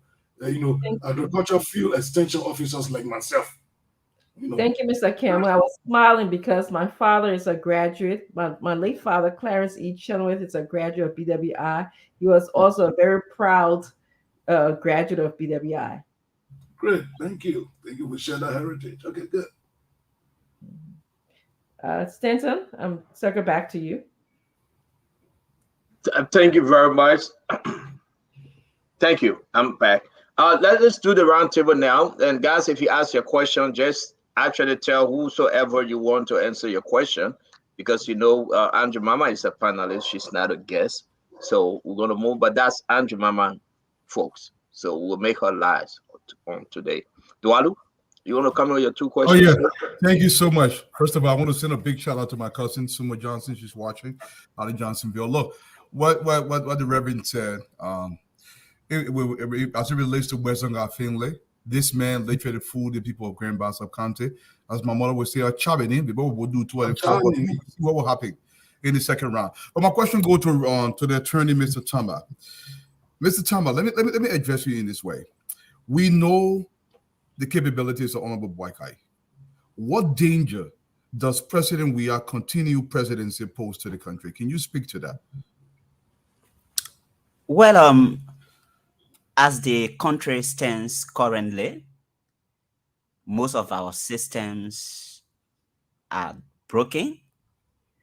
The living standard of ordinary Liberians have dropped beyond measure, and a continuation. Already as a lawyer, I must state for the record that if President Weah were, and that is to say that we do not want that, but if he were to be retained, he will have no expectation for a third round because the Constitution provides for 2 rounds or 2 terms. And so if to give him a second term, it will be like they are going to wreck the country because he will have nothing to convince anybody about. And like already they have started in the first term, in less than 6 months, President Weah, who is said to have been a multi-millionaire from his soccer career, even though he was unable doing that, and even up to the point of becoming a senator for Liberia's biggest county, the melting point politically of Liberia, Masurado, he was unable to even improve his fence either on 9th Street or in a rehab community, not to mention even building or painting a security booth. And becoming president in less than 6 months, he began to acquire and build condominiums. He began demolishing structures and building palaces. If by any mistake Liberians are in the position to give him a second term, it will be disastrous for our country because they are going to move on a wrecking mission. And life standard of the people will even minimize from what it is now. When you walk the streets of Liberia, Monrovia, or across the country, you see suffering in the faces of people. So by no means should Liberians give consideration to the retention of President Weah for the second term. Thank you, Tama. Thank you so much, sir. Look, I agree with you 100%. The continuation of President Weah is the dooming of this country. This man should have no place near responsible leadership.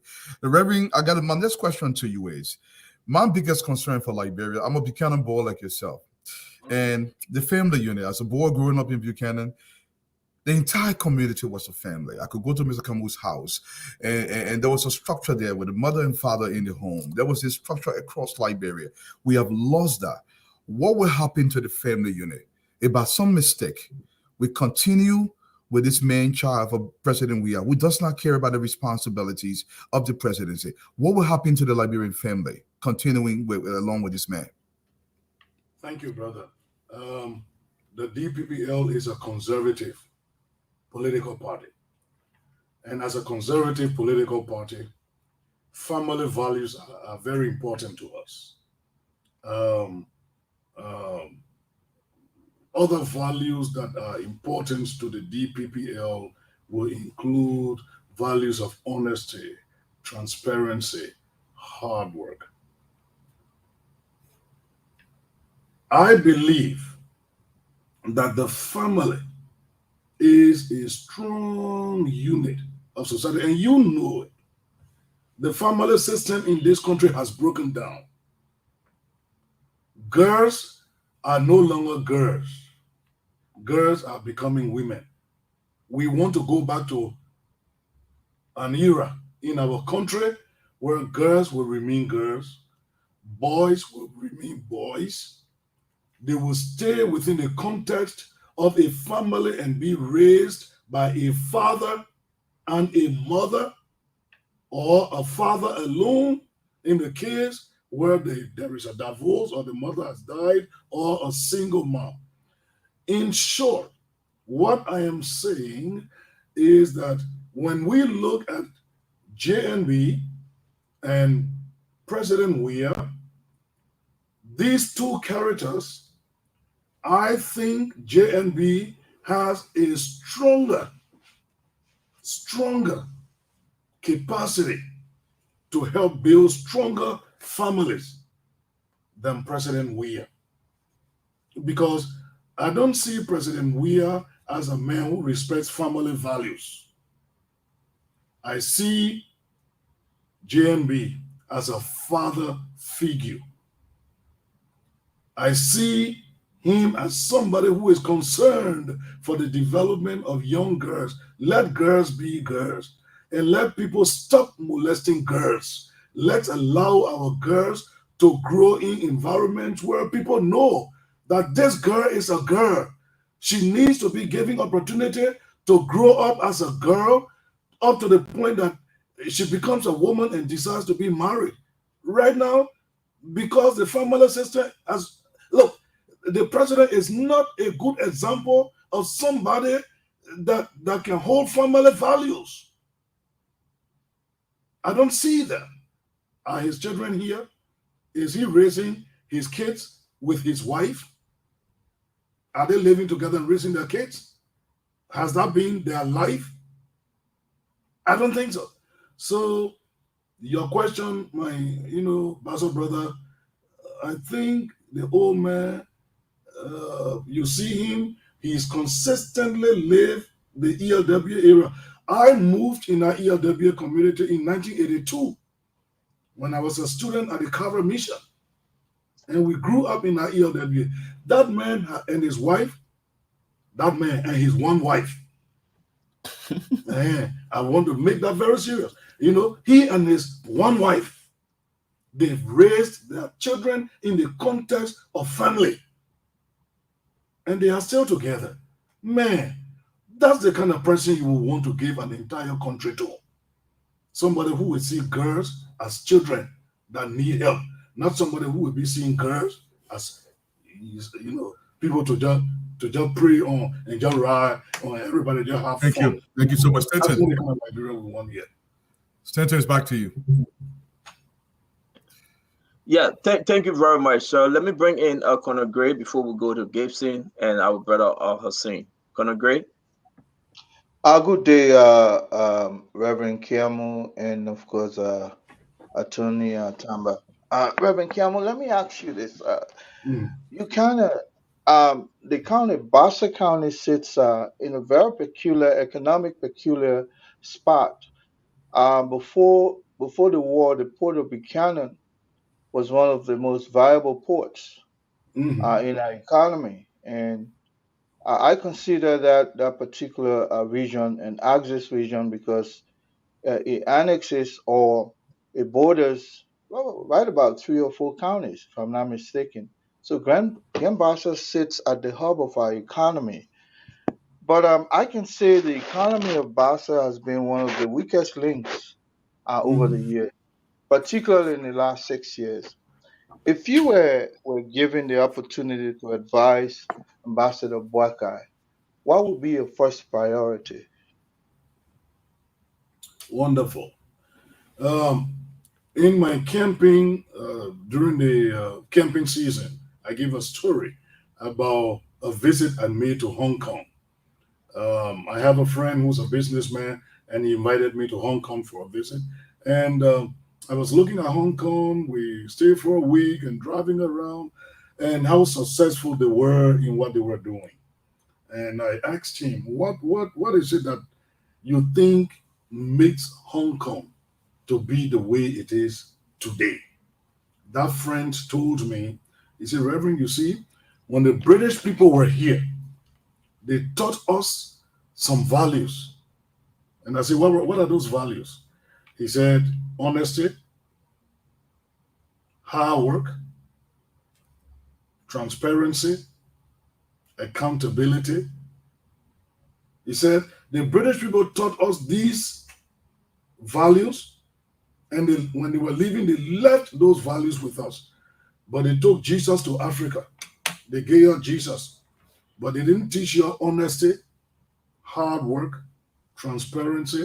As much as it sounded like he was derogatory, he wasn't. He was actually saying reality.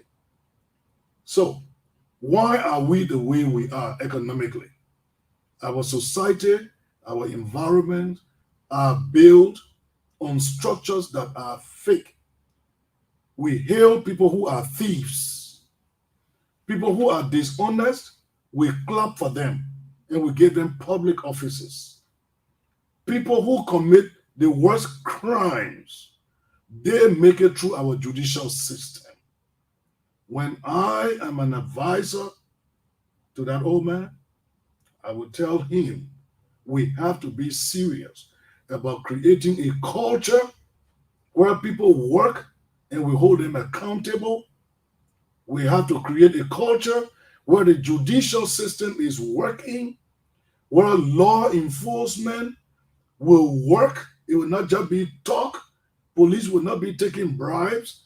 We will give them incentives for doing their work.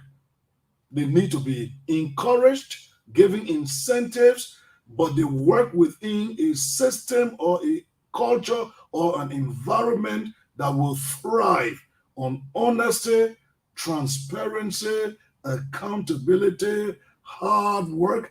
And for me, I see these things that I'm just talking about, these values, as the software of a computer. If you concentrate on building just the hardware of the computer, your CPU, your monitor, but the software that makes the computer work, you overlook it, you might have hardwares that are not serving you. That's how our country looks at the moment.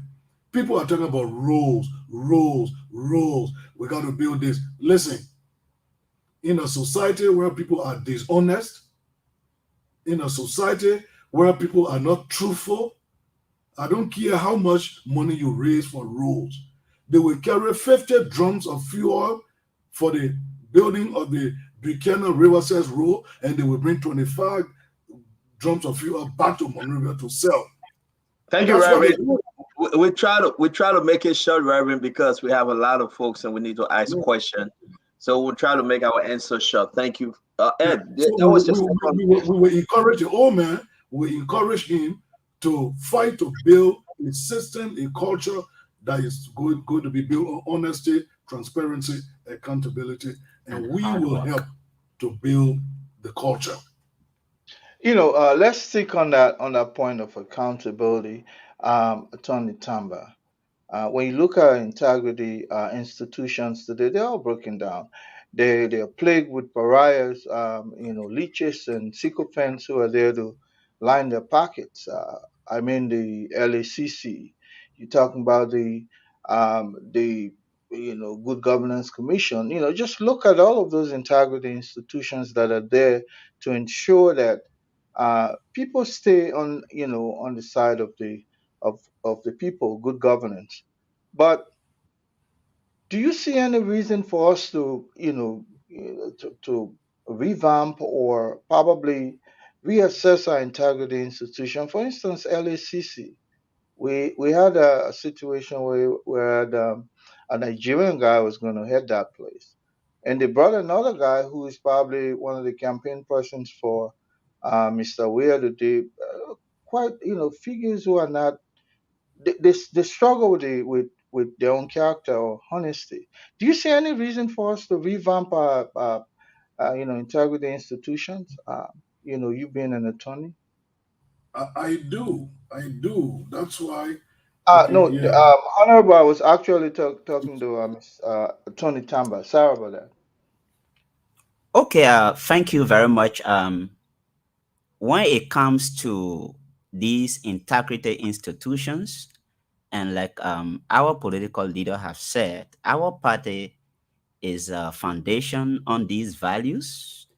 And so, yes, our integrity institutions need to be revamped, rebranded, and run by people with integrity, because you cannot have somebody who has deficit in terms of integrity to run an integrity institution.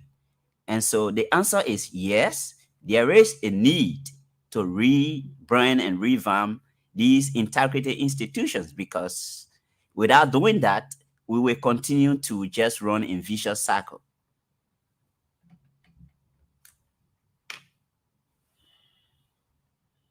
I think we got a problem here. No, sir. We don't have a problem. We're just waiting for you to land. Let me bring in my brother. I think I have landed because I'm taking cue from you that we need to. There's a need for brevity in our answers. So that's it. Thank you very much. Thank you, sir. I respect that. Now, Gibson represents CDC on this show. He believes in George Manawia. So we'll go to him for his question. Brother Gibson.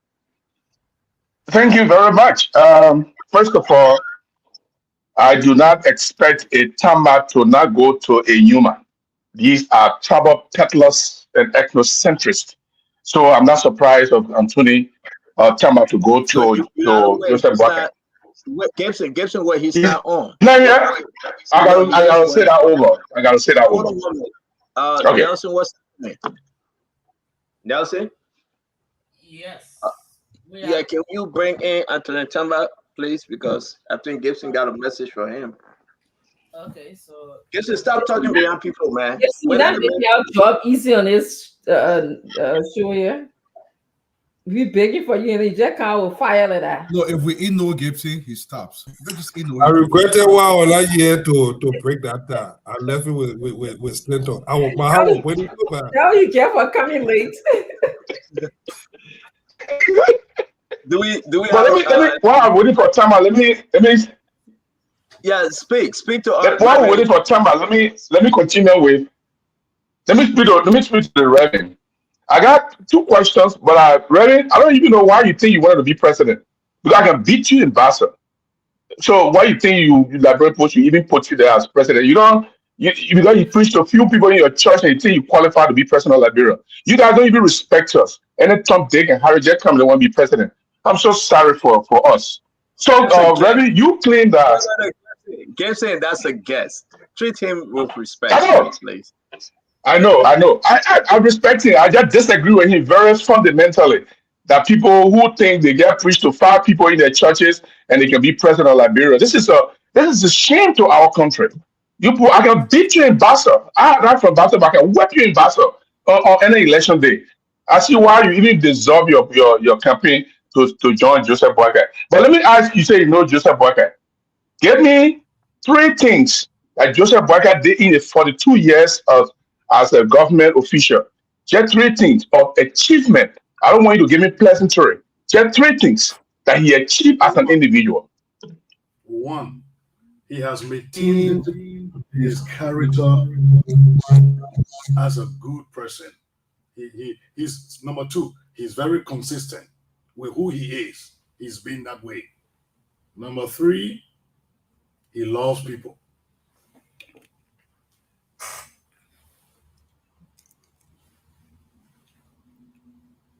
Can I say that again? He spent 42 years in government and speak a name that he can point to. No, okay. He's been very consistent. No, I heard him. Okay. So let me ask Tamba. I already heard him. Tamba, I want to ask you. You are a lawyer, and the Reverend can come there too. I'm not going to claim that just JMB keeps 12 lists of grudges against Ellen Johnson Sirleaf. Is that the kind of person that you want to be president of Liberia, who can keep 12 items of grudges against the former president? Is that the kind of person you want to put your trust in? Well, I will consider what you are saying as a hearsay because we are not hearing from Amara Kone himself. And even if that were to be the case, it will be an opinion from Amara Kone, because what we will be demanding is cogent fights as to the grudges that he's holding against whether Madam Sirleaf or anybody else. But in politics, especially in our country, people have got the attitude of just saying things anyhow against others.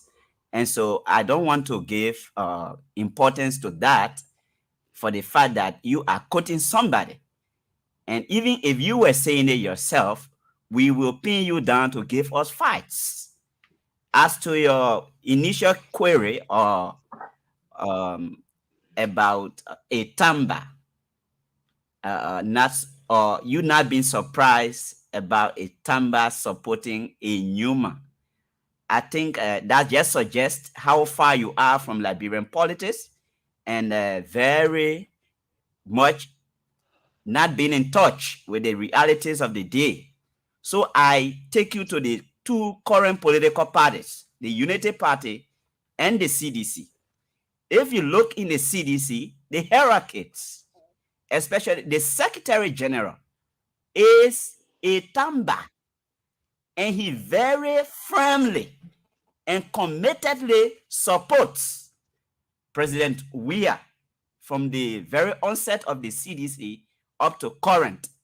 I think what it says about us as a tribe or as a people is that when we stand for something, we don't go into it with fakeness.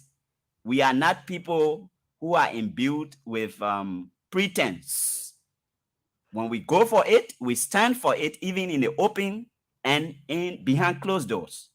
So just to conclude, let me ask my second. How you are from Liberian politics and the reality of the day. Thank you so much. Thank you. Let me ask my last question. My question goes to two of you. The Reverend who came here, who dissolved the campaign to be beyond another person, said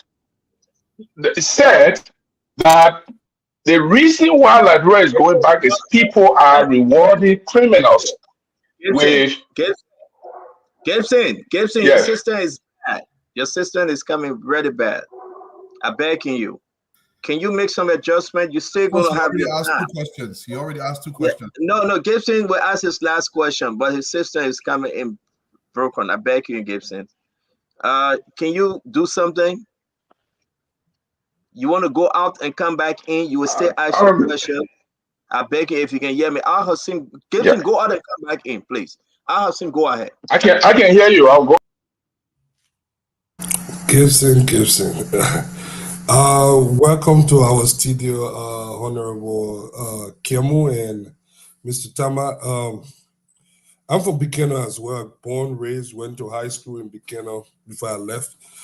So I know all too well that city, the family value we share. I remember growing up in that place. There was a very close-knit society. I know a lot of the people have moved the last time I went there. So we got different people all around there now. But Bikeno, as I knew it growing up, was a different place, you know. My question is, we did not win Bikeno, Grand Bassa as a whole. The entire Bassa belt we did not win. What can you do for the campaign moving forward to ensure that we seal the deal in Bikeno, in Grand Bassa? That'll be my first question. Thank you. We've said earlier that we will contribute financially. We will contribute human resources. We will be involved with the campaign, house to house, community to community, person to person. We will also make our services available so that we can be poll watchers. We will be there. And we will ensure the right thing is done at the polling stations. We will put some time to doing some civic voters education to make sure that the Bassa people understand what we're doing and what they're voting for. We will encourage them. We will visit our churches. We will visit the mosques. We will talk to people. You know, they got 2 options right now. The first round, we had several options. And, you know, our brother is gone off the line, but, you know, he really doesn't know a lot about me. And so maybe a lot of you don't. But I am the founder of a very big denomination in the Republic of Liberia. I served as the bishop or the president for the church in Liberia. Then I became the bishop for West Africa. Then I became the bishop for Africa. I'm retired. That's why I got time to do what I'm doing now. So I got what it takes. I got a following. And I'm going to tell my following the direction that we will go. And we got what it takes to persuade people in Bassa. And we will make sure people don't lie to the Bassa people again. And also part of lower Bonkande, because I'm both Bassa and Pele and in between there. So we will be there. I will not sit in Monrovia. The secretary of the party will not sit in Monrovia. We will not sit in Monrovia. And I just wanted to tell Gibson, he's offline. He's on. He's back. Listen, yeah. We did not close our campaign so that we gave support to Honorable Wakai. We ended our campaign. We did not shut down campaign because we had a feeling we couldn't make it. No. So when people are talking, you better open your ears and listen very well, because you look like a guy who wants to get under people's skin, but you really don't understand the issues. So remain the way you are. Don't be getting under people's issues. You and I are not even equal. You know, I can beat you in everything that you're talking about. You just got a loud mouth. You talk plenty. I am not. So when you are ready to talk to me, You don't talk to me your political thing, and you'll be talking, and you just address people anyway, and you will not get under my skin. You go to Buchanan, I will beat you. Okay? That's it. So we bring me to my second question. I mean, I wish it would have been the first, but it's all in the same line. Where do you? You want to wave? You want to wave your question to me? You want to wave your question to me? I'll ask me something when you know the answer already. You know the answer already. So, Remy, where do you think we went wrong? And, you know, I know normally I know the Kanga. Growing up, you know the Kangas is a household name. But we just fell short of sealing the deal in Buchanan. Where do you think the campaign went wrong?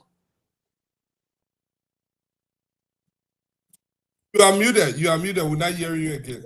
As a whole, in the first place. You sounding low. Can you guys? Yeah. All right, go ahead. In the first place, we lost touch with the people. Some of us were under the impression that when we gave the people money, they will vote for us. And politicians need to understand that the Liberians we knew 3 to 4, 5, 6, 7 years ago are not the Liberians we have now. People will take your money, they will eat it, and they will not vote for you. We lost touch with our people. We didn't visit with them enough. We didn't show them that we were concerned about the issues that they are concerned about. And they were very quick on detecting that all we want from them is political power. But when they gave us the power, they will not see us again. And I am hoping that moving forward, we stay in touch with our people. And let's be genuine. Our people didn't see us as people who are genuine. People can tell if you are genuine or if you are not genuine. They didn't see that in us. And we're sorry about that. We are telling our people we are genuinely concerned about you people. We will show it to them, and we encourage all of us. Let's be genuine with our people.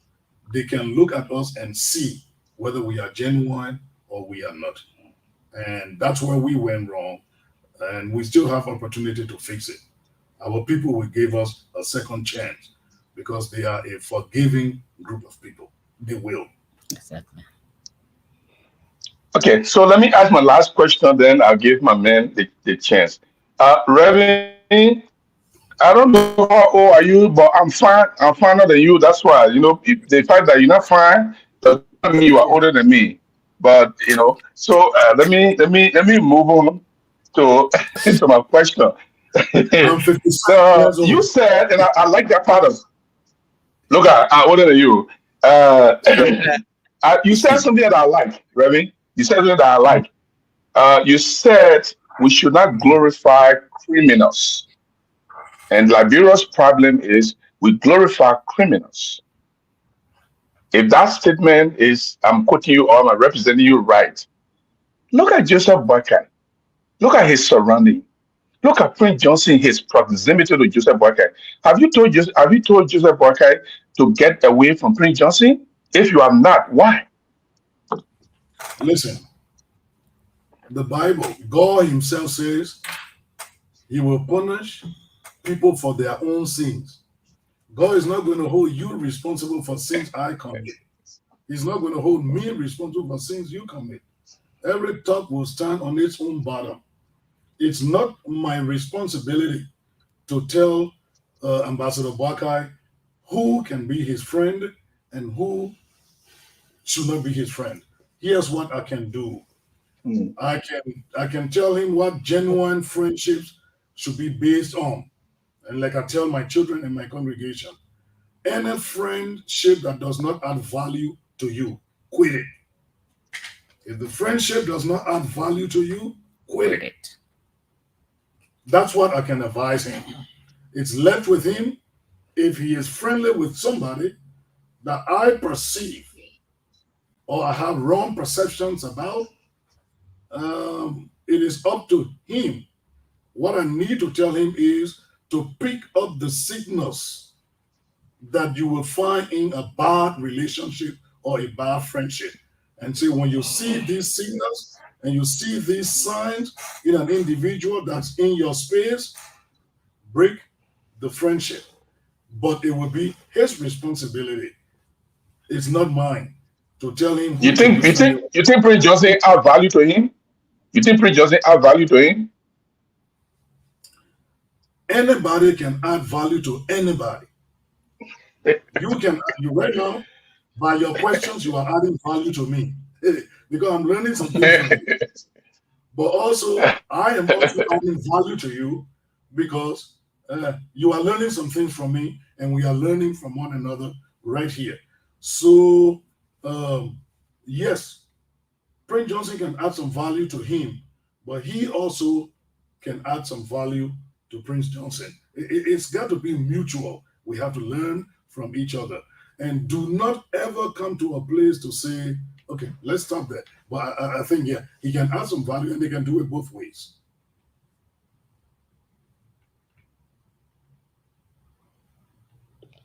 Dr. Channel Richardson is back to you. So who's next? Who didn't I ask? do go back around the horn. I think, but that since your mama hasn't spoken yet. Yes, yeah. I think let's let your mama speak, and then. Good evening to everybody. Good evening to Liberian people in the diaspora and in Liberia. Now, I'd like to add on to what my senator just said. Mr. Gibson, when did you get to know that Prince Johnson was a problem, that he was a devil, that he wasn't good, that he this and that? When did you get to know? When did CDC get to know that? And if you can't answer, I can answer it for you. When Prince Johnson was with CDC, everybody was rejoicing. Yeah. They took Prince Johnson as the angel in heaven, Gabriel angel. But because Prince Johnson is going over to Uncle Joe, because that's the way I call him, but in JMB, but we call him Uncle Joe. Now he's a bad man. He's the devil. He's a this. He's that. You got all the negative to say about him. When did you get to know? When? So you know, CDC should keep quiet. CDC people should keep quiet. Look, I just beg for you to come on this show because I really like you to be on the show so I can take on you one-on-one. But I like people like you. Because when you ask foolish questions or crazy questions, I'm there to rectify it. When did you get to know, my dear brother Gibson, that Prince Johnson wasn't anything? Now I see CDC running all over. Prince Johnson is this. Oh, Prince Johnson must go to World Camp Code. Oh, Johnson must do this. Oh, he not this. Oh, why did you go to Biker? Oh, because you were that the American one. Look, let's just keep quiet. Because the more you talk, the more value you add to Prince Johnson and to Unity Party. In fact, you're campaigning for us. Because Liberian people already angry. You didn't see the goodness in Prince Johnson? Then you saw the goodness in Prince Johnson. But right now, Prince Johnson is the devil. Right? So we like our devil. Let him be with us. Okay? Let's just keep quiet. Because when you're high, you're adoring, you're worshiping like you're worshiping Jesus. And now you got the worst thing to say about Prince Johnson. Y'all please keep quiet. Let's sleep into all lie. And then something else I want to talk about. You talk about you said the reason why you say you're not surprised that a tarmac you're not surprised that a tarmac going over to JMB. But what do you expect? When the Vice President Republic of Liberia, Joe Howard Taylor, my ex-in-law, you are my sister or married to her brother. Sister Howard, please speak to your actress because you are a very nice man. When my sister-in-law, Joe Howard Taylor, said they went and the people voted inside East for the president, I expect all the pellet people to vote like that. Y'all vote in that light. So who is practicing tribalism? Who is practicing tribalism? You know, anything CDC does, when other people want to copy after them or do the same thing to put pepper in the eyes, then they say, oh, the other people practicing tribalistic and politics. But if she can make that remark, Then why Otama should not go to Baka when we got all the doors and the toes and all going to what? Where? So it's equal. It is equal. It's very equilibrium. So I finish with that one. I'll come into the next one. Now, JMB. I have known JMB or Uncle Joe for many, many years when I was at the University of Liberia. I just come home from the States in 1984. I remember my husband was in jail. That man you're speaking of, you got to take time you talk about him. The man is a state man. He's a man of integrity. He's a man of transparency. You understand? When my husband was in jail, he took me like a daughter. My son was just 1 year old. When my husband was input stacking. Hey, he's a decent man. I hate when you see decisions that come and play around with his name. Just stop it. Just stop it because we don't want to do the same. We don't want to do that. Let's be civil. Let's discuss the issues. We shouldn't talk like that because after the 14, we'll still be friends with you. You'll come to my office, we'll drink beer together, even though I don't drink much. I drink one beer with Coke. So I don't drink liquor like that. But we always sit down again and we'll talk, we'll be friends, we'll be relatives again. So let's watch what we say. Because some of us are really watching what we're saying. Please. Because if we're not watching what we're saying, the whole country will go on fire. But we're watching how we say it and what we say. Because we know tomorrow we'll come together again. Now, Joseph Baka headed what? Agriculture Ministry. He did so well at the agriculture ministry at the time, our agriculture bank. He did so well. He helped to set up the bank, agriculture bank, ACDB. I worked there as a teller. Then they promoted me as a junior auditor in the bank. I worked there with Weston Tape. I know what I'm talking about. Because he did so well over there. You know what happened? Oh, you came on the side. Because he did so well over there. Then talking from there, he said, my man, come. Go to LPMC. Go and revamp the LPMC. And he went to what? Lofa. And he set up all the different things. Carry and Lofa, Nima. Everybody was doing well. And that money, when he set up Agriculture Bank, all the farmers in Liberia felt that they had their own bank. They belong to an institution which was Agriculture Bank. So they used to bring the money there in thousands of dollars. They work hard for it. They brought it there. He set it up. Then guess what? He took it from there. He carried it again. And everybody was like, oh, I only the one man in the country that been like Mirabel. Okay, let me just compare it to her. Mirabel. And one of the women that I got so much respect for in this country. My Ellie took her from where? City Hall. After she cleaned the whole city that looking filthy. You can see it, Gibson. Filthy. We have the dirtiest city in the world. When the EU ambassador came and said the man should apologize because what did he say? You're a diplomat. But I ain't saying it today. The country is filthy, nasty, and stink. We don't see it. There's so much things you can talk about or you can contribute to for Liberia to be better. Instead of sitting there and talking different things and trying to humiliate people. You're talking to a reverend. Then you're talking to the man. Every Tom, Dick, and Harry. You want to talk about Tom, Dick, and Harry? Tom, Dick, and Harry, all of them became president from CDC. So what do you want to say? You calling somebody Tom, Dick, and Harry? Stop that, Gibson. And that man set up all the different places and they were very fruitful. They produced good seeds. So Joseph Baka has made his name here. If some of you people don't know the history of Joseph Baka, come, we'll tell you. Because we remember everything. And even people who are here today remember that. The man was president of World Rotary Club. The man, he did so well that we elected him 3 times to be president. He said, no, I can't continue to elect. There are other people here. Other people here who can be president. We said, no, we want you to go back. He said, no, this straight. After this time, I'm not going back. So he's a good administrator. He's a very honest man. Now, I'm not saying that, Joseph Baka, let me tell you something. Nobody forced me to go to start supporting. I didn't join Unity Party. I resigned from CDC, but I'm supporting Joseph and Baka and JKK because I know the kind of person he is. I know who Jeremiah Kuhn is. So try to get some lessons from behind closed door before you come here and say things. Please. I just want to admonish you on that. So I will stop there for now. I got other things that I want to say. But I will rest my case for now. But thank you very much. I believe everyone have asked a question. We have to go in other conversation. If you have, we will come back to you, Reverend Kimmel and Anthony Dixon Tamba.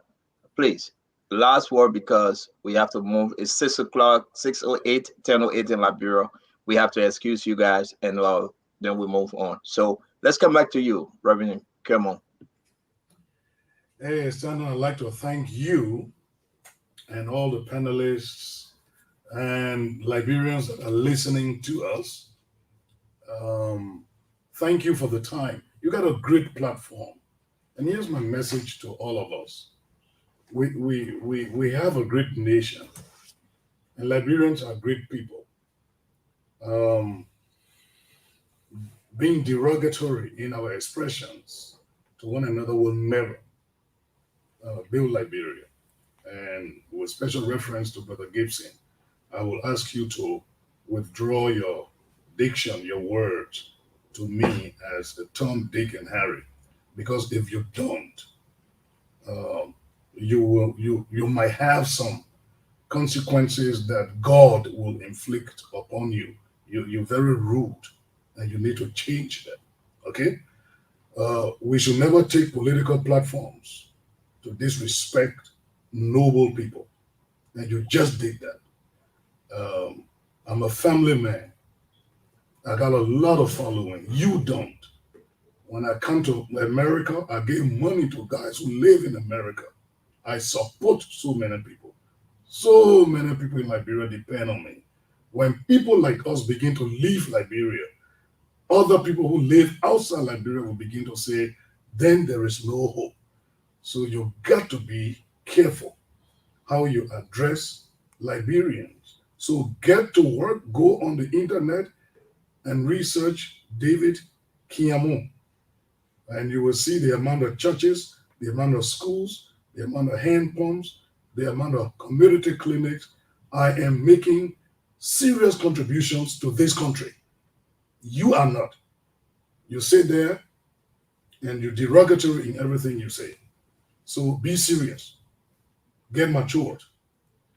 Let's get to work. Let's build this country. We are great people. You are a great guy. I believe in you, all of you. And when we all get on the same page and ask God to give us opportunity to turn our country around, we will have a country that we can call our own. It's going to be blessed, and God has that plan for us. I am inviting all Liberians for now to join me, to join our DPPL. Let's make the decision for nation. We are not making decision just because of money. No, we are not taking money from anybody. In fact, we invest, and we are going to invest in this process. I want to thank you people for what you do, and I want to thank all the Liberians that are listening to me, that are serious about building this country. We want to take this country from the hands of rude boys and girls and give this country to family people, matured people. This country will not be a country led by gangsters and street talkers and loud mouth people, people that lack integrity, people without character. We are moving into an era in Liberia where this country will be led by people with capacity, with character, and with competence. We have these people around, and we will build a great country. I want to thank you, Gibson, Stanton, and all of you. We can make it. We can build this country. There has to be diversity. So you get vexed with me, I get vexed with you, but we'll retain it that way. And Stanton, I like your stand that Gibson came back on the show, because we need diversity. We need his views. He needs my view. But when we do that, when he and I speak to each other the way we did and are doing right now, that makes democracy work. So Gibson, I celebrate you. Oh, man, we got to hang on together next time you're here. You've got to know me. And when all of you are in Monrovia, please make sure you get contact with the Reverend David Kiamo, and we can have a great time. We will build a great nation. I'm coming to LeBron next week. I'm coming to Boston. Okay, great. But let me thank you very much, Reverend. We appreciate you and we appreciate your words of courage for all of us. Thank you very much for appearing. Anthony Tamba. Okay, thank you very much. And without restating, I joined the political leader to say thanks to the Spoon Network. And Senator Johnson is not the subject tonight, but I'd like to seize this moment in my closing to remind or perhaps query Mr. Gibson. I don't know whether Senator Prince Johnson was a saint when he took George Weah, President George Weah, and Chief Dr. Joel Taylor to Nigeria at the TB Joshua Church. I would think, and perhaps you will speak to that later, that you considered him then as a saint, but now he is the ugliest. But that's not the subject for tonight. But let me conclude by saying that to all of our partisans, to all of those who believe in us, beginning from my hometown in Belibene, Wam, Foya District, Wam Administrative District, Lofa County, and across the length and breadth of this republic, all of our partisans, all of our leaders, those who believe in us. The party made a decision before, and on Thursday, which will be Thanksgiving Day, the executive committee will reconvene to consider the reaffirmation or the reconfirmation of that initial endorsement, and officially will be making that public to the voting population of this country. But from where we stand, we are very, very optimistic that if Liberia is to thrive, then we cannot have any other leadership than the JMB and JKK combination. We'd like to say thank you, and we hope that we have the opportunity that the executive committee of our party, after reconfirmation, we sit on a Spoon Network again and inform our people. We look up to that opportunity to utilize this platform for such declaration. We thank you. Like the political leader said, we are into this. We will contribute even the widow's mite. It's not about money. If it was about money, we'd be going to the CDC because we know that they are giving money in several thousands. But ours is not about money. It's not just money. Sorry to interrupt you. This folks asking you, Anthony, I'm begging you. Did CDC offer you anything? Did they reach out to your party? They don't see that in us because the first thing in Liberia, we know one another, even from our discussion. Liberia is a small country. We interact at different levels. So they don't see us to be these kind of characters that you will call for such discussion. For somebody to have, they didn't reach out. They didn't reach out. They didn't reach out to you. We don't even need them calling us. Okay. We didn't encourage it. We have not given encouragement to such discussion, and we don't stand for that. What's the strength of your party? Well, in membership, the strength of our party was even revealed in the results of the elections. That even though we have made a formal endorsement, notwithstanding the fact that we endorsed the JMB JKK ticket, but because the message did not go across the country, we still generated more than 5,000 votes. And the result can validate that. So that speaks to the strength. So what's your percentage? The percentage of your of the election? You were what? 1%, 2%? Well, I can't speak to the percentage, but I know that we garnered a little over 5,000 votes, even though we. So you were 0.011 or 0.001. I'm just asking. I think it should be 0.28. 0.28. Okay. Yeah. That's a new party. It's a new party, so that's a new party. That was a good strike. Yeah. But thank you very much. I want to appreciate you guys are always welcome. I asked the question that folks actually on our live feed, and they needed to know again. You say the party is Democratic People Party, DPP. Democratic People's Party of Liberia, DPPL. But for sure, we are the Democrats of Liberia. And that's why we make selfless decisions in the interest of the country and not self. Thank you, bro. And your program will be when? Thursday? The meeting is on Thursday. And after that, once we have the opportunity, Friday or so, we can be here to speak to the nation. We want to say thank you very much, and thanks for all you do for our people, especially Grandpa. Have you spoken to Magdalene Harris, Honorable Kimmel? She's your bastard sister. Her husband is a reverend. We have spoken, and I think we've met in number 3 compound, Gobley as well. Yeah, I know her office in Grandmaster in Buchanan. She's from Maryland over here. You think which side she's leaning towards? I can tell. Okay. I mean, I can tell you for sure because I know CDC reached out to her and they're talking to her through Bernard Ure because the Bernard Ure friend. And so I'm just putting it out there because I know what's going on. But thank you very much. Good to have you guys, sir. Thank you. We are humble. And thank you for your platform. We appreciate you so much. Yeah. Thank you. Thank you. We're going to put some holy water on Gibson. For God to forgive him. We're going to sprinkle some holy water on him. We sprinkle some holy water on him. But I went back and want to say thank you. Standard, let me tell you. Standard, let me tell you what happened to King David. When King David was on his way to the city of Bayurim, there was a guy called Shimei. He came out and cursed David. And everybody said, "Oh, you'll stone him." And David said, "No, don't stone him. God must have gave this man message to rebuke me."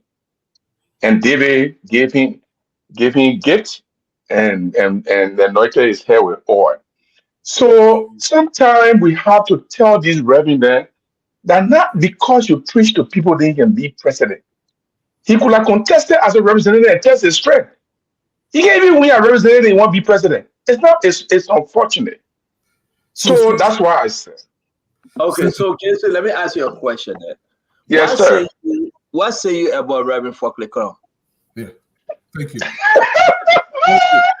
Why you laughing? But Jimama need to tell you more. Jimama need to tell you about. You asked the question right. You want to answer? I can answer. No. Hold on. Okay, I will answer. Oh, I beg you, Jason. Hold on. Do I ask the question? Let me ask the question. Yes, a man, Reverend Kalmud, that's built a following. Follow me so far. This man has distinguished himself in self-action, even if you're not a Christian, but he's elevated, he's led people. He's at a stock that you can count on. President Weah has achieved absolutely nothing when it comes to leadership, and he can run for the presidency. Yet, you will see a man of that caliber that have led organizations in the Horn of Africa, to Africa, Western Africa, all over Liberia, and you call him a Tom, Dick, and Harry. How do you contrast that with a man who's a serial philanderer? Serial philanderer? Yeah. Serial philanderer. Wow. You describe Georgia as a serial philanderer? Okay. I'm not going to make the mama will rebuke you. The mama will rebuke you for that one. That one, I'm not talking about it. Jason, hold on. I'm not going to make it about you because that's what you want us to do. Make the show about No. Let me answer the question. Let me answer the question. You see, I'm the only person I've wanted to bring you on. I can withdraw my vote.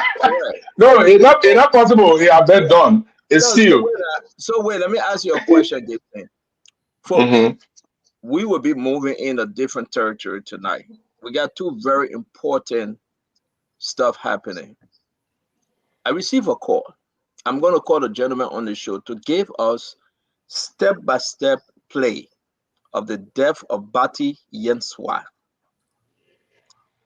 One of those that were at that knew Bati Yensa, and he had to run out of the country for fear of his life. It's something he's telling us and what he has sent to the Spoon Network is shocking. It will be important for us to bring him on, and I want you to listen. I am not going to call his name. I'm not bringing him on by way of video, but we're bringing on by way of audio. And I'll beg you guys to please listen. He's willing to take question, but I think it is time now for him to speak, because the Liberian people need to understand how Bati Yensa died, where, when, what's happened thereafter. We also going to we're working to get Lydia. Her name is Musum, by the way. And once we get Musum also, and when she agreed, finally we'll bring her on. But I just want us to take the focus, because this Bati Yensa story been all over the place, Walu. Bati Yensa, what happened? What led to his death? Some people say, oh, I wasn't there. Some people say, oh, no, not me, not me. So let me place this phone call, and at the appropriate time, this gentleman will come on. I will place this phone call. I received photos that is very concerning. I will share the photos, and viewer description is advised. Let me, there we go. Hold on 1 minute. Hello? Yeah, are you ready? All right. Okay, I'm going to bring you on by, I just put your volume on. You are live on Spoon.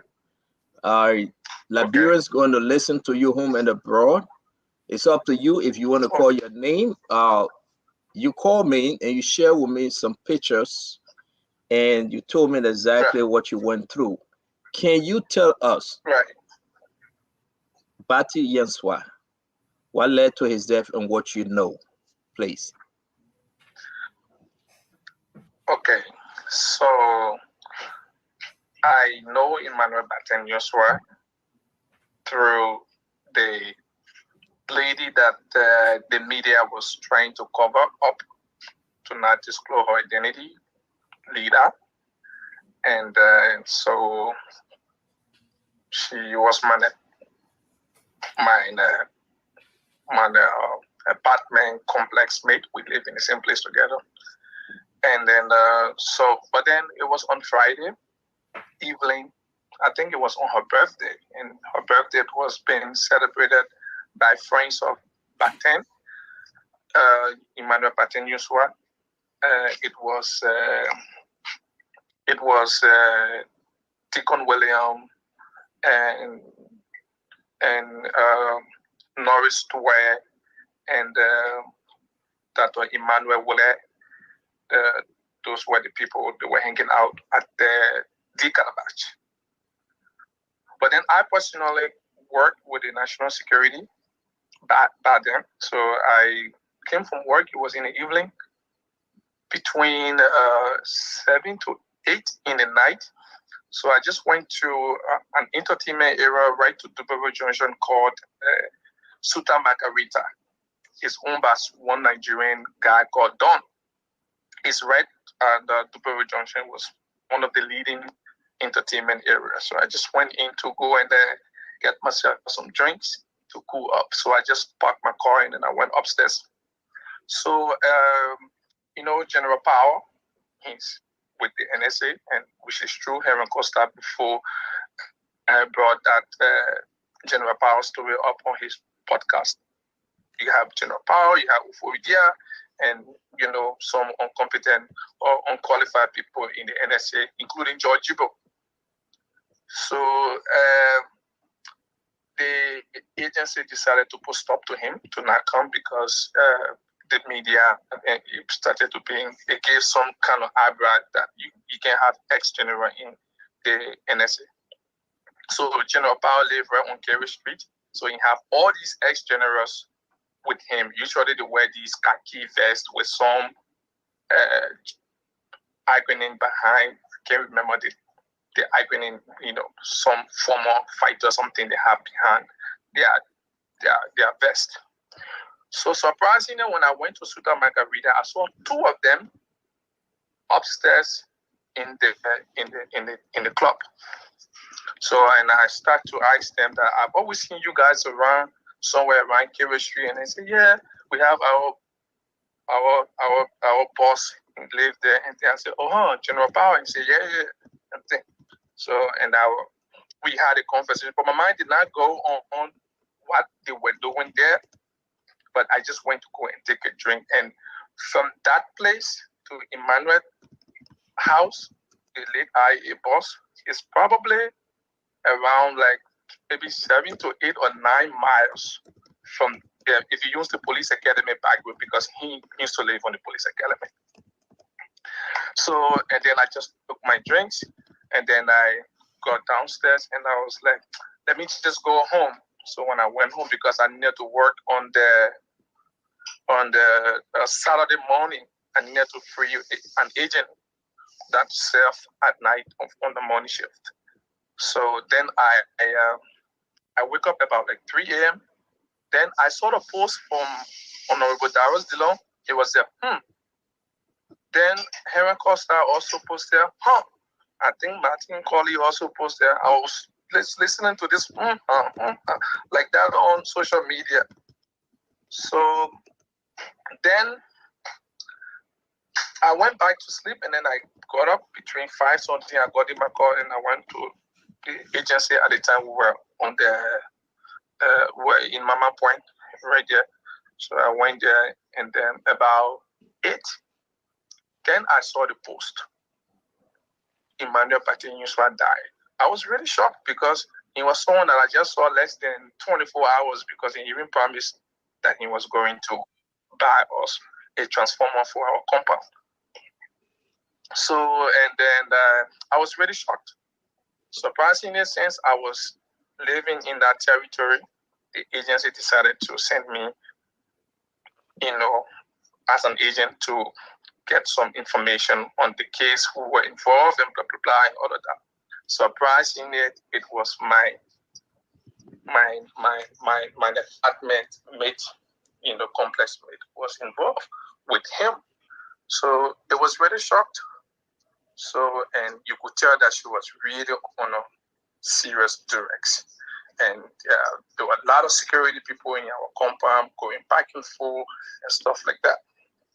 So then I asked her, I said, you have to be honest with me, because this is very serious. What happened? And then she told me that this is very serious. There were a lot of people. But with Norris Stewart particularly was the one who was so careful with her. He was the one controlling her in a way that, because he don't want her to reach out to the media, don't want her to talk to nobody and stuff like that, because he felt that she was too fragile. Oh, don't worry, we're working out to exonerate ourselves and thing. So then I meet with him, and then I start to push him and stuff like that. I push him. What's up? How long you been here? Do you live here? He said he can only come there for a visit, because there were 3 of them in the house. Then he said, oh, they came from out about 11 something, 50 something, almost to 12. And then he was tired. They went upstairs, and the man went into his room. And I asked her, I said, but you're the man sleeping. So I don't want to disclose that. He said, can I? Hello? Yes, you live. Go ahead. Yeah. So then I start to ask more personal questions and stuff like that. Then what's his name? And Norris Stewart, I think he's the brother of the finance minister of Samuel Stewart, because he was one of the main person working on to just quash the whole thing. The primary focus was Mr. Batin's laptop. They really needed a laptop for some reason. No one knows their desperation of that laptop and stuff like that. And then the security guy that was guarding Mr. Batin's house, the police took him. They took him to this police station somewhere where recent citizens attacked these party called ACO people. They had some fight somewhere around, I don't know what's the name of that place. Somewhere 72nd area there, where the people had a fight, CDC, and where they beat out one of the Mandingo lady. They had a fight with the tear gas just a few weeks ago before the election. Yeah. Yeah, so there where they took, there's a police station there, where they took the security guard. But then when I went in the compound, this man got 8 security cameras. 2 of the security cameras were knocked off. The one that faced the main entrance of the gate and stuff. So then I asked Norris Tway, Mr. Tway, what happened to this camera? And he said, oh, it being like that. I said, but it don't look it being like that for long. This is a fresh cut. You know, the wire, you can see the wire is brand new and it just like peeled from inside and cut. So what happened? I'm not stupid. So I don't know, he felt so superior, he don't want to talk to me and blah, blah, blah, and stuff like that. He made a couple of calls and stuff like that. And then the deputy director from the NSSM side, I got a call, what are you doing over there? And then I said, where? They said, at Emmanuel Batenyu's house, where are you? I said, I'm home. And they had it sent for me. And then I went through a very tremendous investigation. I was tortured, intimidated, put in jail to find out how much I knew about this case. But since they make me feel that way, I felt so insecure, and then I could not share with them what I knew, and I just told them that it's just as regular information that is fluttering all over the place and stuff. So they were never convinced that I hide so much insight on the case. And that's how I call Musu, that I don't want you to call me anymore regarding this case, because our line between you and me is been tapped and they are following us. I don't want to be in any contact with you, you know. So Musu went on her way and then I went on my way and stuff like that. Talk to me about, we're going to ask you some questions, please allow. I mean, you already said that you were one of the investigators from the NSA. Am I correct? Yes. Talk to me about the picture of the body. I'm going to show a picture that I received from you, one of the photos that you have. What concerns you about the picture? What concerned me about the picture was because, you know, the way in which he was murdered, and according to Musu, he was never dead. According to them, that he fell from his one-story building on the 72nd row, which is just probably not even 9 feet high and stuff like that. And there's no way that he would fall and then he's died and then he got that kind of cut behind his head. So it was at the JFK when they finished him at the JFK hospital. Because when she went there and she took the picture, because they had him at the back of the car, the SUV that. If you say they, who are we talking about? Because you are one of the investigators. So who they had him? Those are talking to the hospital. It was Norris Toure, Musu, and then what his name, and Tikon William. Norris Toure, the brother of Samuel Toure, Musu, yes, who is Leila, and Tikon Williams. Yes, those were the people that took him to the hospital. Yeah, but according to her, he did not die. Oh, he didn't die at the house. Yes, you know. So she actually was expecting him to live. All right, so let me pause you for a minute. Viewer description is vast. This is one of the photos you sent me. I had to just cover it from that end, but with the exception of him bleeding from his ear and the back of his neck, was this photo taken at the hospital? Yes, it was taken by her, according to her, because I got it from her. Oh, so Lita sent you the photo? Yes. Okay. What happened? Are you still in Liberia though? No. Okay. Why you run away? Why? Talk to us a little bit. Why you fled Liberia? Because I was jailed. I was put in jail for a couple of days to find out if that I know much about this, and I was being intimidated and going through random questionings and stuff like that. about this case, and I continue to tell them that the only thing I know about this case is just exactly what everybody have. Were you lying to them? That's what. Yes, I had to lie to them because I felt because the way in which they started taking me around, pushing me around, and then I got so scary and stuff like that. My last question, I will bring the guys in. Or you told me about Nathaniel McGill. What was McGill's involvement in this? Because a lot of folks, even Dr. Tenney, accused Nathaniel McGill. You told me the story about McGill. So you explain yourself. What did you say concerning McGill? Yeah, so Nathaniel McGill, what's his name, the brother of Samuel Twain, Norris Twain, he made this phone call, and then to McGill, and you know, at the time he was the Minister of State, and so then the phone call from him to the office, the NSA office, and then I got a phone call, and they asked me where was I, which is your 1020, and I was like, I don't want to give my location like that. Then I told them that, well, I was at my photo, which means I was at my house. Then he said, okay, wherever you are, just stay there, and then we coming right there. It was when they came with their SUV Nissan Patrol Jeep from the ISS, which is the Internal Security Service. They came, and then they came to pick me up and stuff, you know, in front of my neighbors in the apartment. So let me stick with McGill. Let me hold on to this McGill issue. Who told you that McGill placed a phone call? Or Norris Ward placed a phone call? Who told you? How did you know it was McGill? So he was calling the Minister of State. Oh, he said he was also. So Norris Ward told you that he was calling McGill. Yeah, the Minister of State. I mean, calling the Minister of State. Yeah. And who told you that McGill instructed them to remove you from the case?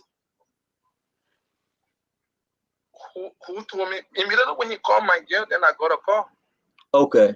From yes, you know, immediately when he made a call, then I got a phone call and thing.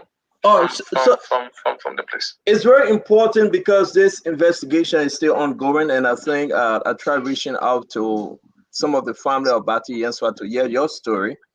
Some of them here in America, and I think they are following. But let me bring the guys to ask you some questions, if you don't mind, please. Mr. Dualu, the issue about Bati Yensa is coming up, and I got pictures that I have never seen before. But let's talk, Dualu. The question to this. The first simple question I will ask you is, who put you in jail?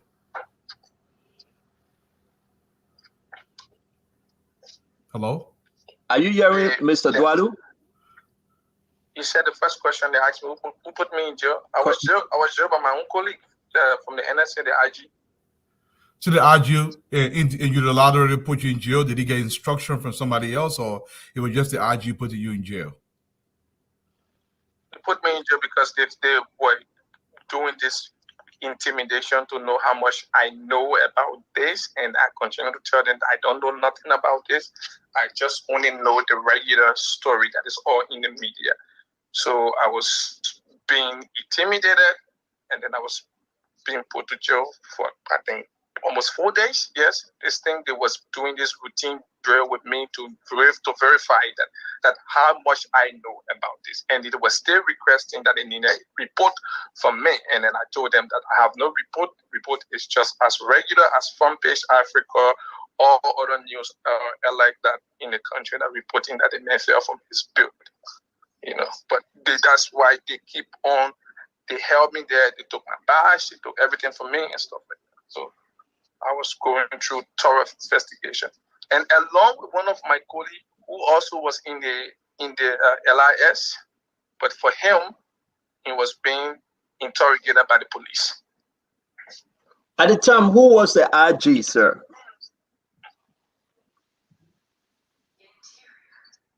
What? Hello? Yes, you said the IG put order you to go to jail. Who's the IG? It's not the IG. It's not the IG from the police. It's the IG, the Inspector General from the NSA. What's his name? I can't disclose his name, but he's the IG from the NSA. Is he still the IG for NSA? I think so. Yes, he is. But why you don't want to disclose his name? Because it's public record. No, I don't want to disclose his name, but I think he still works as the IG probably, because since I left. Okay, let me bring in Angie Mama. Angie Mama.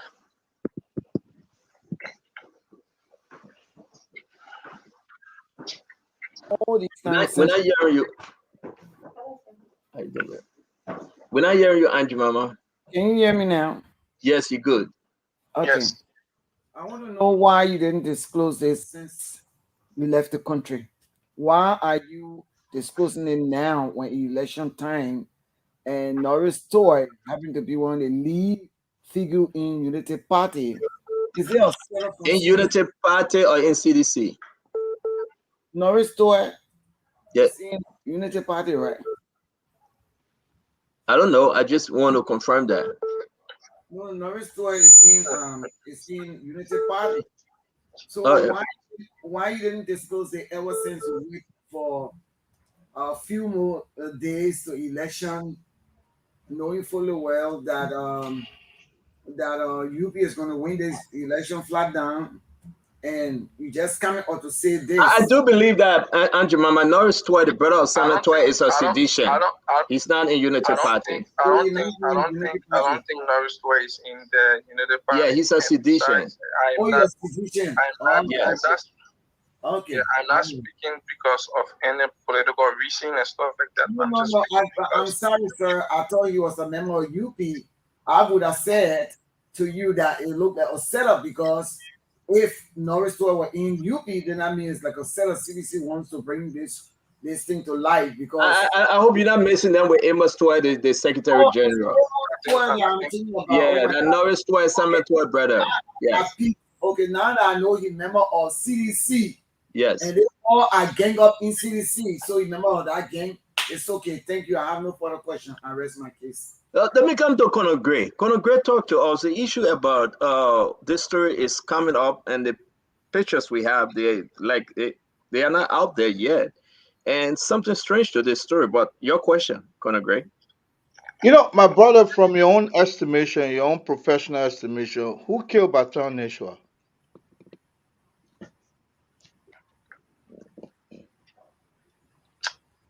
Who killed Baton Neshua? That's a tough question. But I will tell you that there were 4 main suspects. And and as I think Conor Gray, you have a security background. So if 4 person is in the room and someone got missing mysteriously, and maybe they just being found outside and things like that. So we should be looking at the people that were around. And so for me, there were basically 5 people that I was looking up to. There were Norris Toy, Ticon William, Dr. Emmanuel Wole, and Leader, plus the security guard. Those were the 5 people. So I was playing around there, and out of the 5, 4 persons stay in the main house where the quote-unquote Mr. Batten threw himself off his emergency exit door, which does not have a stairs. It got nothing there because I went to the crime scene. And technically, the height of that place is between like 9 feet, stuff like that. And before you open that door, as well, for doing my investigation, I went into the bedroom. The door is really heavy. It's really, really heavy. So it could probably take 2 persons to open that door. And according to them, that he was drunk and thing. So I don't believe in my mind that someone who probably would be under the influence of alcohol would be able to open such door and thing. And then so they opened up the door, and then the station like he threw himself out. So those 5 people and thing, those were the 5 key suspects and thing. But like I said, initially I saw 2 former warlords at what's the place? Suta Margarita. But I don't know if it was their mention there and stuff like that, because when Emmanuel died, my mind ran on those 2 people because they usually on Kitwe Street. I don't know them, but they had that group with former warlord General Power. He has and some men with him that wear that khaki vest with a veteran something behind it. So let me ask you and then leave. Was there another CCTV at the residence? If so, did you place any additional person on the property besides those 5 through the CCTV? So like I said, I talked to Norris Twain. He told me that the camera was not working for the past almost 6 months, according to him. And the main camera that fixed, there were 2 main cameras that fixed the entrance of the door. Those camera was taken off, so you can tell that the camera was removed. You can see the front inside and things like that. So when I asked him, he could not give any information of that, and he felt so intimidated that I was too anxious and I was too intimidated, and that's how he felt and stuff like that. And it was when he made that phone call.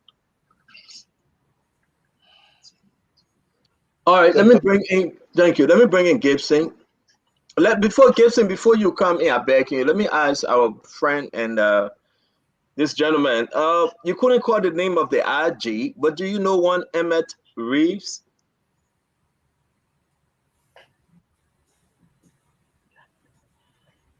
Yes. Does he work? Yes. Does he work at the NSA? Yes. Okay, so the IG that Emmett Reeves, am I correct? Well, is the question you still want to ask? I know MS Reeves. And is that the IG that placed the call to Miguel, or does Amos Norris Twain that placed the call to Miguel? It was Norris Twain. All right, let me bring in Mr. Gibson. Mr. Gibson. Thank you very much. I think I want to ask some fundamental questions. This case is serious. It's not something to play politics with. So I'm very serious about getting some information here. And brother, for your own words, you said Yensa threw himself down from the top floor. Did you just say he threw himself down, or the people said he threw himself down? I want to clarify that statement.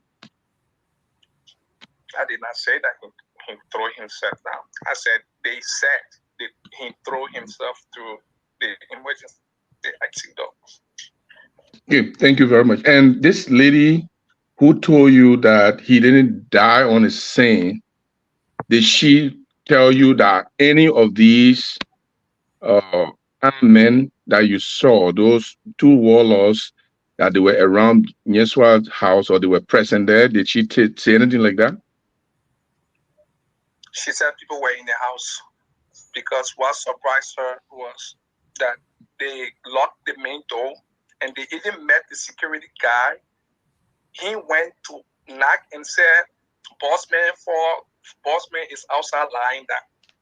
And he went inside. So they all got shocked. According to her, she said she was shocked because the security guy don't enter that place. So how did he have access to the apartment inside of the house?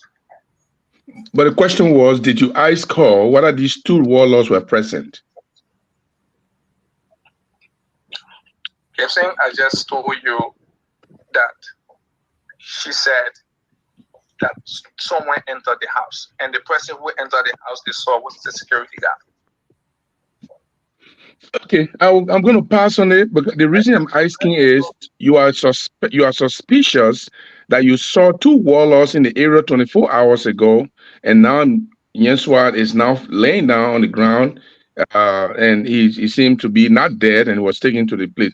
So, as a security man, I would be concerned. Well, I saw warlords yesterday, and now he's dead today. Let me ask you people: did you see these people around here? What didn't it matter to you to ask? What? What's the question? You said 24 hours ago you saw the two warlords around the area. Now somebody is lying down dead, and there are some suspicions that you have. Was it not possible as a security man to say, "Hey, look, I saw these people here around yesterday. Did you see them around here? Did you care?" Gibson, I said on Friday, on the same day where they went to celebrate her birthday at the Calabash, I was at Suta Margarita, and then I saw these two veteran guys that usually with General Powell. They are always at his place on Kerry Street, and they have this khaki vest on all of the time. I got it. It's how I was able to identify. It was how I was able to identify them, and we had a chat. So I even wanted to know more about their operation. But my mind did not go on if they were there for any other thing. I don't know if they were there for any other thing, but I saw them at Sutat Margarita, which is probably between 9 miles away from Mr. Batten Yuswa house if you use the police academy. Well, probably 7 to 8 miles or 9 maybe. Okay, Stato, let me just ask the two simple questions and then I will give you guys a chance. I want to make sure that I'm quoting you right. I said, leader told you that he killed Nyeswa at the hospital and he didn't die at his house. Is that quotation correct? Yes, it was. Yes. Did you ask leader who she thinks killed him at the hospital? Because according to her, it was Doris Tuer and Tikon William. They took it when they went to the hospital. They just took him inside. And the way, because he was lying on her lap in the car, according to her. Yes. Okay. So they went to the hospital. She was there, right? Yes, but she did not go into the ICU wherever the emergency room is. I think. But then when she went in and saw the heavy bleed from the back of his head, I mean, she would have known that. I mean, that where he was bleeding from. She didn't have the experience of him bleeding, from that part of his head. While they were from the place to the hospital. Okay, I'm going to ask you this question, and then I will give. We'll come back to you. Yeah, I beg you because just this question, Stanton, please. Yeah, the last question. Yeah, because we got to bring in that Richardson. I'm going to ask you, as a security man, did you think that leader has a role that she played in the death of Bati Nyanswa? No. Okay. I don't believe that she had a role to play in his death. Thank you. Yeah, because she was the most furious one amongst all of them. Let me ask you a question, and Dr. Richardson will comment. This is very important. At the club or where you guys were eating, who you saw few other folks. Can you give us their name again? Like I said, I don't know their name. I don't even know them personally. Where did you see General Power? Where did you see General Power? Not General Power that I saw, but I saw his bodyguards because they are always on Kerry Street. Downstairs at his place, they always wear this khaki and something vest that's why they were, you know.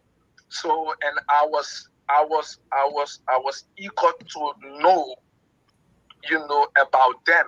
And it was when I asked him few questions, what you guys do, what you guys are involved with and things. And then I had to say that with General Power, they are ex veterans. Yeah, exactly. So that's what I'm coming to. Who are those guys? You asked for their names. Can you give us their names again? No, I can't remember their names, and I mean Stanton, I can't remember their names to be honest with you. You call a couple of names when you started the story, though. You met some guys that were around the place you want to eat, where Batu Yensa were at the time, right? Batu Yensa they were at the Calabash. Okay, all right. Let me. Yeah. So, okay, we're going to move on, but it's very important for us to ask you. Let me ask you this before I forget. The reason you are speaking today is because of what? Why are you speaking now? Yes. The reason I'm speaking today is because I feel bad that I personally know Mr. Emmanuel Batinyuswa. And for the fact that I've interacted with him personally and I met with him personally, that he used to come to our apartment complex and things like that. So it was something that I felt bad, and I can understand why some of us, we could not take the bold stand to talk about this, because during that time, I think between 2020 and stuff, there were a lot of extrajudicial killing going on and stuff like that. And you know, with police or law enforcement, they get very constrained. You can go to say certain things because of your life being involved and stuff like that. Even Musu, she had to run away from the country mysteriously. Everybody's trying to find their way because it was a whole big thing linked to a lot of big people. So at the end of the day, you don't want to screw up your life because of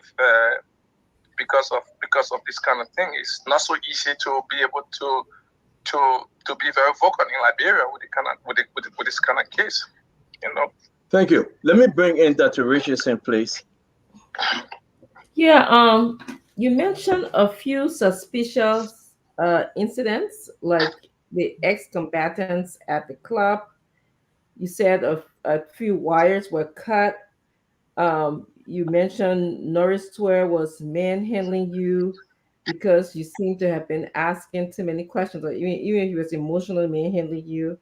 You also said that he was Norris Square was highly interested in Niswa's computer.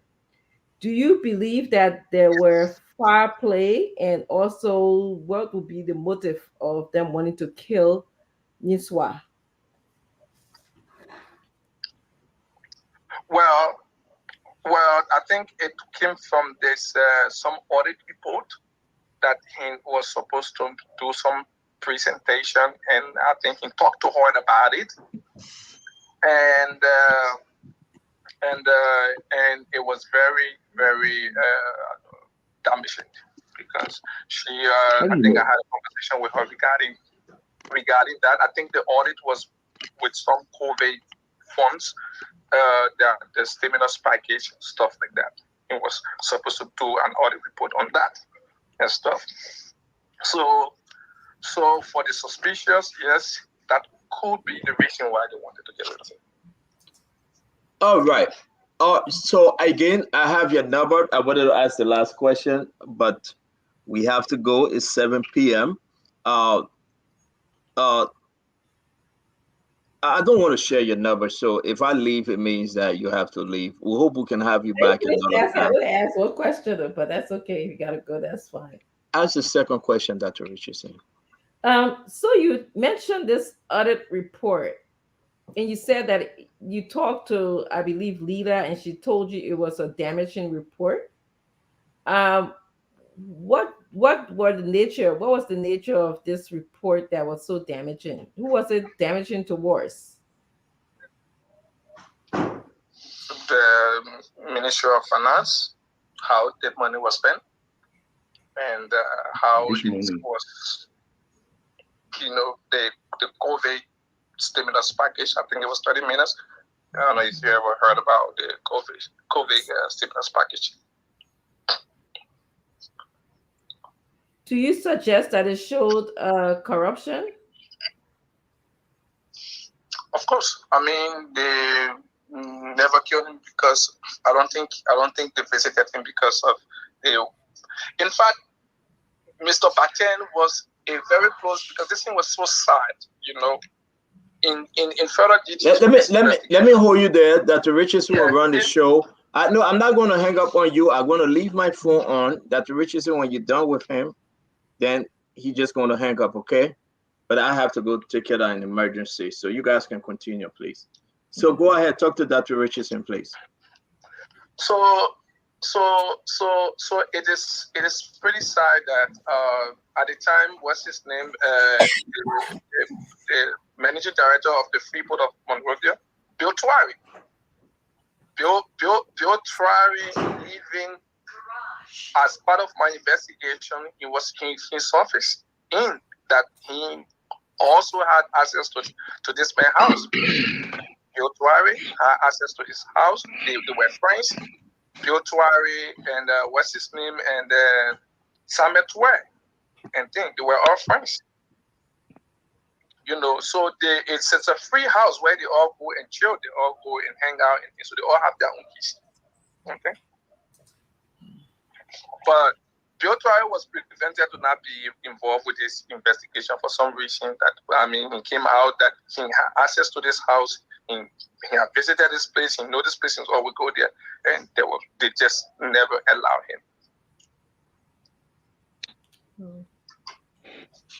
him. I believe that brings us to the end of. I wanted to say something before the German leaves. Okay, go ahead, and then you can hang up. One of the reasons why people don't like me is because I'm able to say what many people will not say. My brother, there's nothing new you say here. This is something that was rumored all over the place. I think you are lying. I think there's no truth in what you say. You are not prepared to give us specific facts. You are conjecturing. You are assuming a lot of stuff. I don't believe you. Hey, let me finish. Dr. Richardson will let you speak. Can you please allow, sir? Let me finish. Dr. Richardson will let you speak. And you can say whatever you want to say to me. Yes. But I have to register it today that you are playing politics with a serious human being that was killed or that died. And we need to stop that. There's nothing new you say here. This is the same thing that we all heard about. Conjecturing, rumors, no facts. You can't name certain people. You can't ask certain questions that the security person should ask. You are lying about this. There's no truth in what you say today. I'm very sorry I have to say that. All right, and you should stop doing that. If you're a security person, you must get facts. You should be able to ask specific questions. All right. The woman said she came from the hospital, somebody killed a man. And you assume that the man died. Because she's now a medical person. Hello? Gibson, so I'm sorry, I don't believe in your story. And I think you need to stop that. We all heard you, Gibson. Thank you so much. Yes, please speak, and then we'll ask you to hang up so we can continue the show.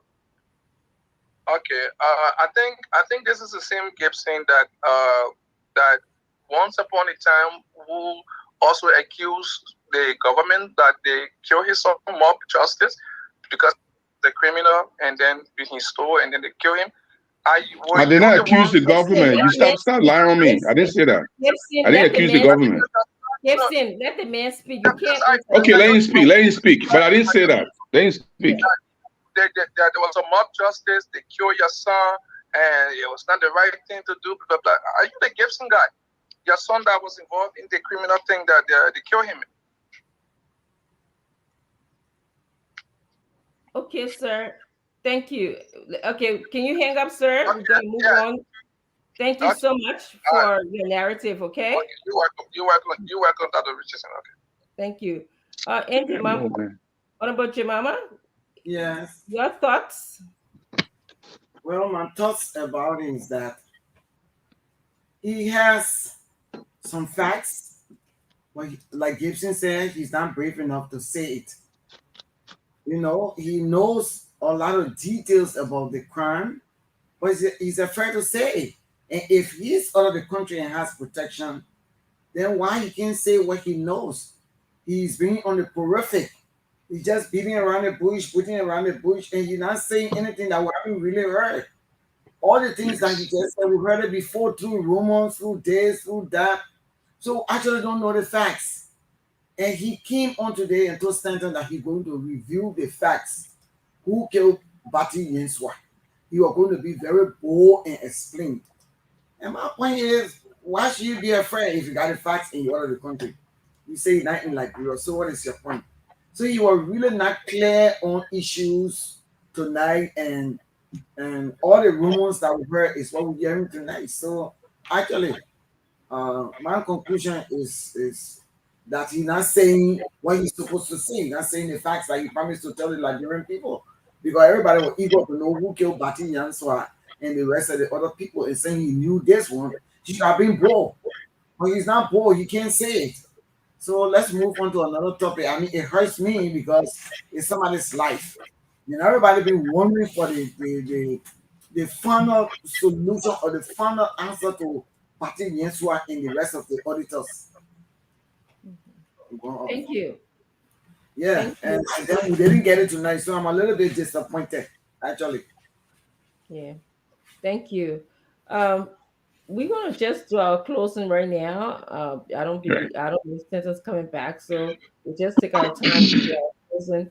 For me, I can just go first, and then I've got my batteries running out. I think I got 12%. Oh, okay. If you don't mind. Look, Madam Wolokoli, this is one of the reasons I respect you. And you know I respect you. What you say exactly my point. I mean, we don't agree on something political, but this is not politics. Yenswa is a friend of mine. If people don't know, he's a friend of mine. Very good friend of mine too. For someone to kill this guy, and I was expecting to get a bombshell tonight. We'll hold the people responsible. Even if not this year, if not next year, they must be held responsible. Yeah. And you come here and you don't even want to call the RG name. What are you afraid of?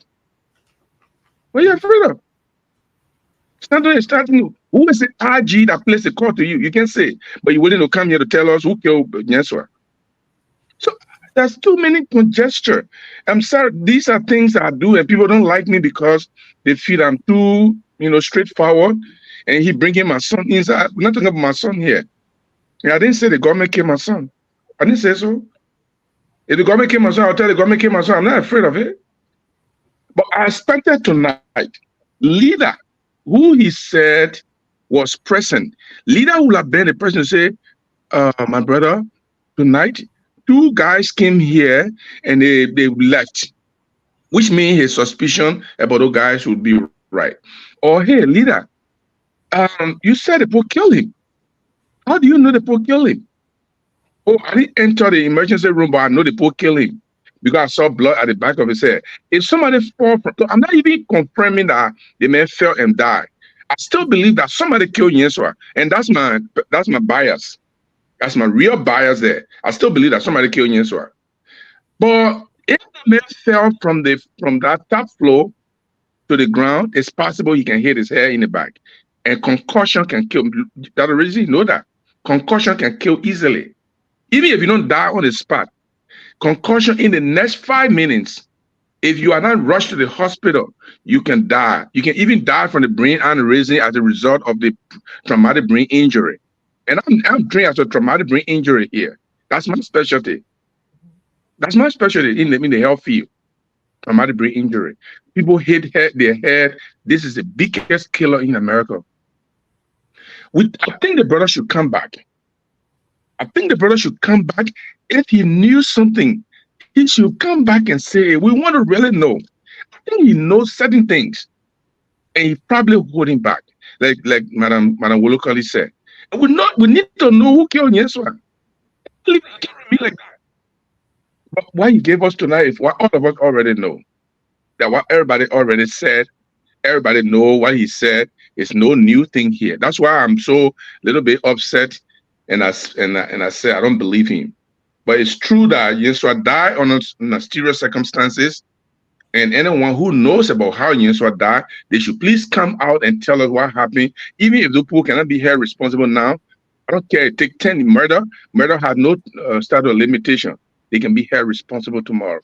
And I like to pause on that. Thank you, Gibson. There were bits and pieces of the story. When I sit here, I'm doing a lot of writing because that's how I internalize issues, and then for me to repeat facts because I like to sort of verbalize what people said to me. And he sort of talked about, I saw ex-combatants, I was manhandled for the computer. He said the wires were cut, but I didn't get, who did what. Okay, which is the answer that we're looking for. Who did what? And maybe to answer this question, we might need more skillful, advanced forensic people to really look at, the camera, was it really cut? Question those ex-combatants, question him as well. And then maybe we'll get some answers. But as it stands now, we don't know, and it's so unfortunate for all of you who knew Yensua, and it's unfortunate for our own justice system, for our own country, Liberia. Yes. It's unfortunate for his family, his children. I know someone who's very close to Yensua there, although I didn't know him personally, and I hear how painful it is for that person if they're even listening to the show. Every time we mention their name, they cry, basically. So there's a lot of work. I mean, and the Yensua story is not also an isolated story. This is just what happens in our country. So a lot of you say and I say, and the stories are not confirmed. Investigations are never done. People get off the hook. So until we start to have good rule of law, good governance in Liberia, these things will continue to happen. So that's what I have to say about it. Let's go to Angie Mama and see what she has to say. Well, like I said, Yensua, Gifted Lama, Albert Peters, the three missing boys, the Mr. Early that got shot in Tapitan, then Say that got killed in Grand Chile. There are so many unanswered questions. If someone come and say, I have information, details information on how the person got killed. And death is a sad thing. You're not going to see that person anymore. We all feel the pain of these people that died. They are Liberians, they are somebody's child, and they were connected to their family, so it hurts. But my point is, you can be my sister, I will talk the truth. My point is tonight, when this gentleman came on tonight, he raised our hope. He raised our doubt. He raised our anxiety. Say, yes, there's the moment in time. But you came, and he's like, you just play with our mind tonight. And for me, I'm very sad. If you got information on how these people were killed, and you want to, nobody's forcing, and you want to say it to the rest of the world and tell Liberian people, I think you should just be honest. Come out straight and say what you have to say, especially when you're not in the country. You are protected on the outside. If you want to say, you say. But if you don't want to say, then you keep quiet. But you can't come in and be beating around the bush and be passing. So, I mean, I'm really disappointed. Honestly, it pains my heart. Yeah. And I want to just caution people, that come on the show. It's so important that you please don't also keep mentioning Gibson's child. His child has nothing to do with what we discussed on this show. That's an innocent person, and that was his child. So I appreciate, sometimes Gibson does things that make people angry, but I think just sometimes just thinking that you're getting back to him by mentioning, oh, your child, is just distasteful to me. So I just wish that we could stick to the issue. So thank you, everybody. Anything else you guys have to say? Thank you very much. No, we just want to say thanks to the audience, and it is true that you shouldn't be mentioning your child because, like tonight, we were all tangent. It didn't have anything to do with Gibson child. Okay, it was totally out of bounds. What's wrong? But equally so, Brother Gibson too got to be here. She got to give it to me before she leave. And he got to behave small. You saw he's dealt with my. Remember, we got to make it show hard. We got to make it show interesting. Yes. You say you got to be a little bit moderate. Okay, let me apologize to your Reverend. He now talked Dick and Harris. I'll take it back. Thank you. I want to say good night and thank you. All right, guys. I'll see you then. Thank you. Yeah, guys, y'all hold on. Mr. Falcon said he want to make his contribution to the show. He just called me on my phone, so let me put him on, okay, please. Go ahead. Thank you, Dr. Francine, and good evening, Jemima, and good evening, Gibson. Good evening. Let me say this. Too often, we are dismissive of what people do. And I think the dismissal here tonight with the Liberian people listening is the fact that there was a conclusion drawn on the platform that this man said nothing. Nothing new. This man said a lot of things that were new. And me being the person I am, let's catalog some of the things that he said that was new tonight. He said at the scene, and go back to my videos or whatsoever of the day Bataniswa died. I have reported to the Liberian people not once, not twice, not thrice, a lot of time, that it was me and Honorable Magay walking that early morning before 7 o'clock when Blackie came running with Magay phone. Oh, there's a call, they said Bataniswa died. Magay jumped. And I have explained that story over and over again. And the American government knows that. It's on videos, not video, but videos. So indeed, there was a call placed to McGill. I am a witness because we were walking that morning and McGill broke down. And I myself, and we turned around and we went back to McGill's compound. Point number one. The second thing he said, which corroborated what I have told the whole world. The second thing that is new, that there was an NSA agent that was assigned immediately to the place. Did you all know that? No. Mm-hmm. He identified himself as an NSA agent that was immediately told to go to the scene. So now we know that there was a law enforcement officer from the NSA at the scene of the crime.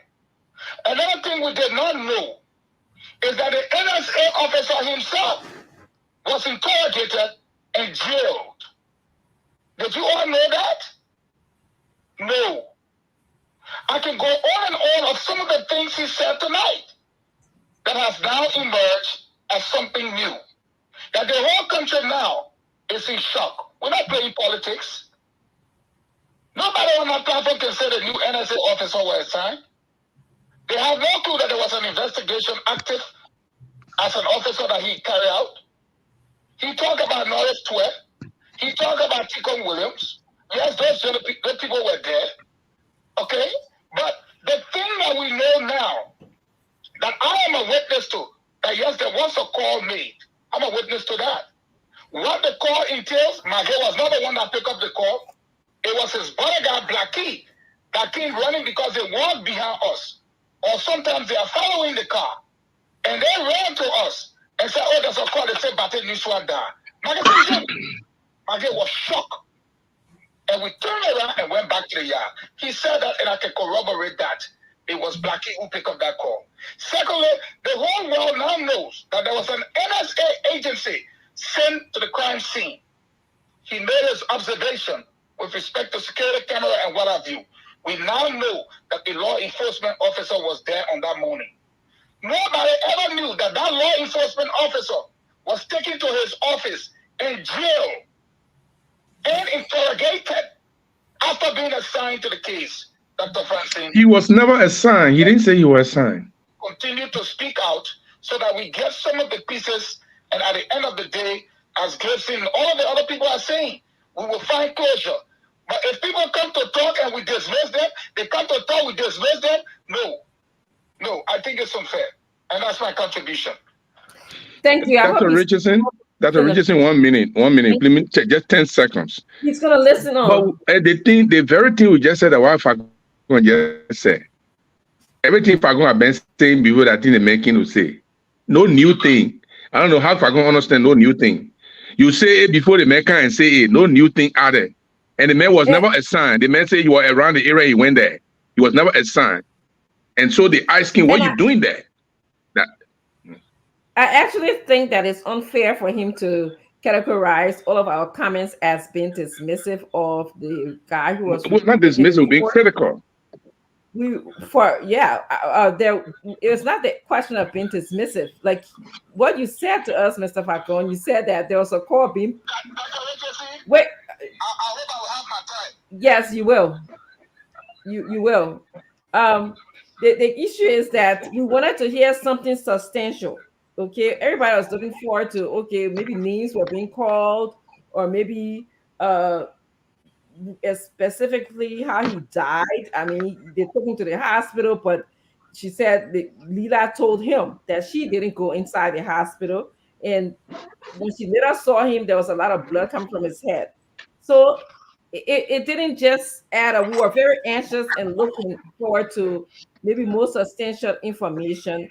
Mr. Falcon, it's not that our person wasn't being dismissive. I was writing down all the comments that he was making and asking him. Look at how much I wrote.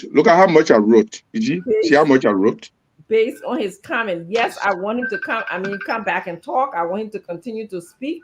Angie Mama said that she knows that he knows a lot, but for some reason he's not saying all. So she wasn't being dismissive, Mr. Falcon. So please, I beg your pardon. Go ahead. All right, thank you. Again, let me state for the record.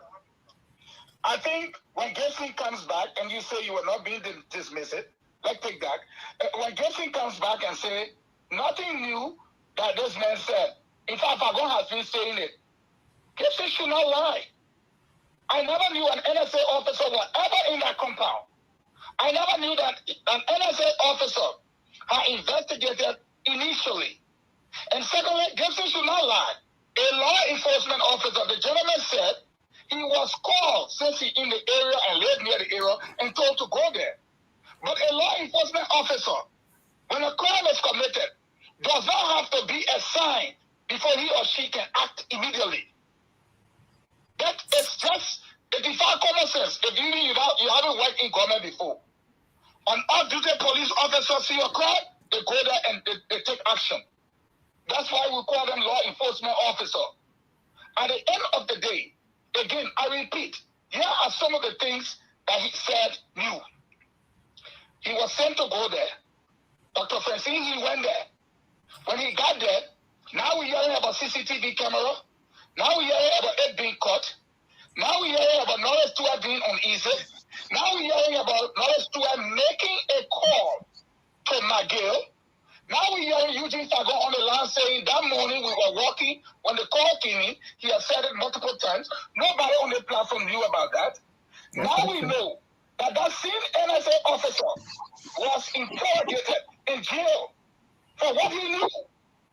Nobody in the country knew that. So, Mr. Falcon. But Dr. Francine, when this man was killed or died, there was a press conference that was held. And this press conference was chaired by Eugene Fagon, and he agreed with the autopsy report on that day. So he come back here again, the thing you agree with before, and come back to tell us that you have doubt about it? Jesse, there was no first, second, or third press conference to validate the death of a person. But you agree with the first result? An autopsy. So when a person comes with an autopsy report, whether it's the Sergeant General or whoever, my job is to avail government's information arm responsible for dissemination to allow that person present that report to the nation. I am not the person or pathologist to give a report. So stop acting adding challenge on the set. Hey, Mr. Falcon, now. Come on now. Mr. Falcon. Mr. Falcon. I'm not going to respond to him. Don't worry, Dr. Richardson. I'm not going to respond to him. Wait now, but you're not here today, but you're not going to listen to me too? Pop, can you listen? This man too fake, man. The man too fake. You had a press conference and you agree with the result. You come back here and you acting that you don't agree with the result. Then you say somebody adding challenge. By the way, my battery is gone. I got 2%. My point to you, it is unfair for you to characterize all of us on the set as being dismissive of the all of you. I said it is wrong for people to dismiss. But okay. Okay, so unless I want to debate that the things are listed here tonight, there's something I don't knew before. No. I'm not going to, Mr. Fagon. I'm telling you again. If you want to speak to Mr. Gibson alone and tell him, say, Gibson, you were. You keep coming inside to bring yourself in. Let me talk to you also. I said nothing new to me. But you just bringing yourself in a small way. So let me say to you. No, but you're not saying the truth. The mentor something that you said the mentor. Just say the mentor nothing. Or the mentor. Okay, then speak to that issue, Mr. Falcon. But don't say I told you exactly what Sister Mama said. I told you exactly what I said. I actually wrote down. Listening to the program. What I'm saying to you, Gibson said, you know what Gibson said? That the men have not said anything new. Okay, now that's good. I'm glad you're being specific here. Good. Okay. No, then you see, Gibson said the men loud. The men have not said anything new. Good. That's who you're talking to. Gibson, you did not know this, man. You did not know an NSA officer was assigned to the place. You did not know that the NSA officer that reported at the end of the day was investigated in jail. He discovered a CCTV camera. He said that a call was made to Maggie. And even yet to validate that that call was made on that morning, the U.S. government know that all these things happen. You can't look at a man and tell a man you lie. In fact, everything you say has been said before. No, I was deputy minister. I never even knew the NSA sent somebody over there, Dr. Francis. I had no clue that he started the initial investigation. I did not know that he was put in jail by the Inspector General of the NSA. How can we just dismiss? They don't want to bring news to honor. You don't want to be scared. Mr. Falcon, my point to you again, and I will say it again, it was not all of us on the show that dismissed. I feel passed by all to you. Okay, thank you very much, because I don't want you to castigate Auntie Mama and I on this show. That was not our point. My point was Okay, thank you very much. Hey, girl, you won't start talking and say I won't protect Gibson. Who said? No, bye, man. Bye. I'll talk to you later. Go. I will talk to you later because there are different things. Okay, we'll talk to you. Thank you for calling, Papa. Go enjoy your evening. We'll miss you on the show. Bye. And the mama, you see, we're on it. Anyway, it was a show. You know, go get some rest, and we'll see you tomorrow. Be safe out there. All right. Okay, Nelson, you too. Get some rest. We'll see you tomorrow. Yeah. Okay. Yeah. Thank you again, Dr. Richardson. And okay. Well, folks, we want to say thanks to all of you out there for following this edition of the program Spoon Talk. Thanks for making your contributions tonight in the comment section. Those of you just watching your TV, we appreciate you. Those of you following us via the radio, we appreciate you as well. We'll be back here tomorrow with another edition of the program. My name is Nelson Collen. They will come your way again. Have a good night. Remember to stay safe. And again, let's say that we'll be back shortly with the program, the late night show, the late night Politics on Spoon will be back tonight. So you can make up time to join us. Until then, have for yourselves a good night. And let's remember to stay safe. Bye-bye for now.